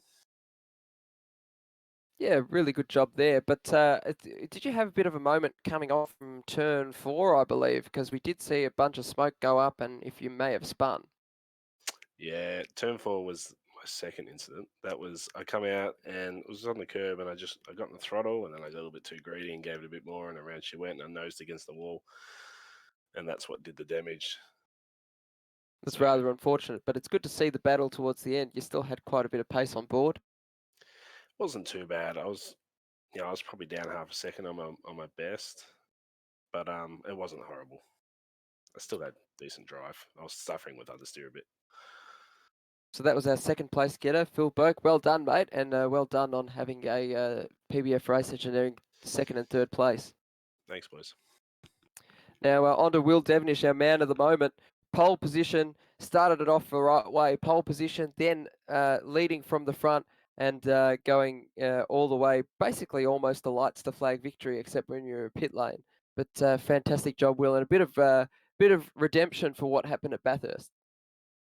Yeah, really happy with the result. Sandown's always been a track I love, and sort of is my home track. So I really wanted a good result here tonight. And yeah, credit to the team. The car didn't put a foot wrong. So really happy with the result. moving into the old VF chassis with the old Larry bar. It's always provides a good bit of incentive for you to do well, because I do like seeing it up there. But also the setup of the car, it just sailed over the curves quite nicely. Yeah, so Cam and I had done a lot of practice over the last couple of weeks, and he's made recommendations and I'd made recommendations, and we both did some races on Tuesday, and the setup performed really well. So we carried that over tonight, and yeah, as mentioned, like the car didn't put a foot wrong. It was an absolute bullet. Definitely was an absolute bullet, and quite easy to drive considering how consistent you were throughout the race. You're definitely in that sort of 1 minute 8.5 bracket, and sometimes going into the low 1 minute 9s, but mostly in the 1 minute 8s. Fantastic. Thank you. Well done to Will Devenish there, our race winner, Stephen. That's our podium tonight. Will Devenish in first place, getting his second win of the season. Phil Boak ahead of Brenton Foley. Back to you, Steve. Thank you very much, Hans, for the interviews with the top 3 place getters for this penultimate round of the AMS Oz Super 2 season. 1 race to go. Have a look at the race calendar. That's what we've been through. There's the date for the last race, November 28, Oran Park, the now defunct Oran Park Raceway, substituting for the Newcastle Street Circuit for our final race of the season. I can tell you, just having a look at the calendar, that we're going to be doing 67 laps of the Oran Park circuit. So 10 more laps distance compared to tonight, but of course the circuit is a bit shorter. It's only 2.625 kilometres in length. A little bit of an update on the point standings. Of course, we mentioned it just a couple of times toward the end of the broadcast.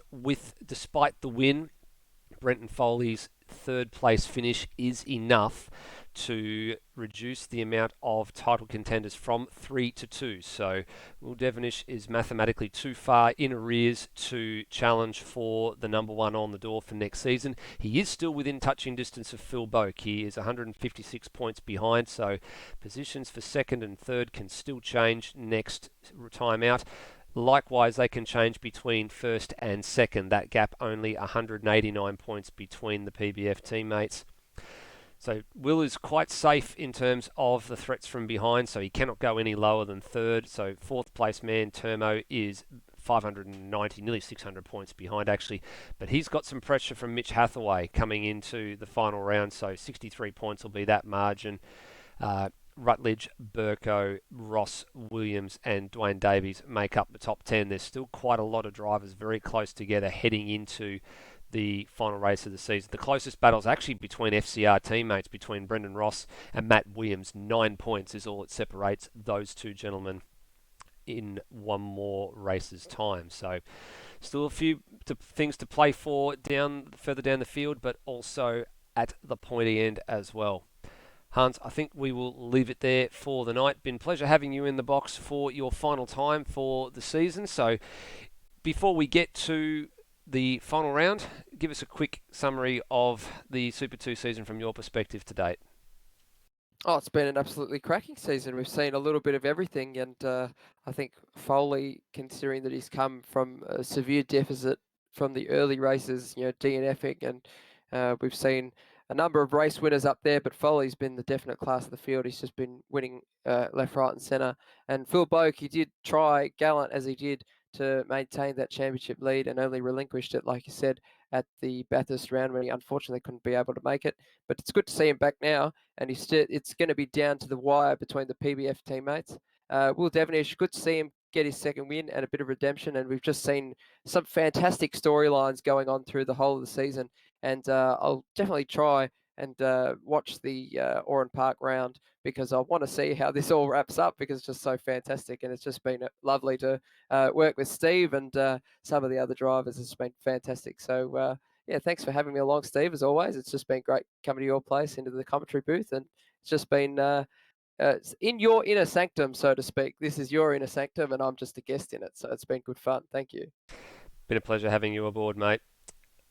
Everybody, of course, until next time. Oh, so we've got a black screen there for some reason. I haven't seen the final image, but we'll throw that one up now just so everybody can see. This has been round 14 of 15 rounds of the AMS Oz Super 2. Please drive safely. We will see you for Super 2 in 2 weeks' time for our finale at Oran Park. Bye for now.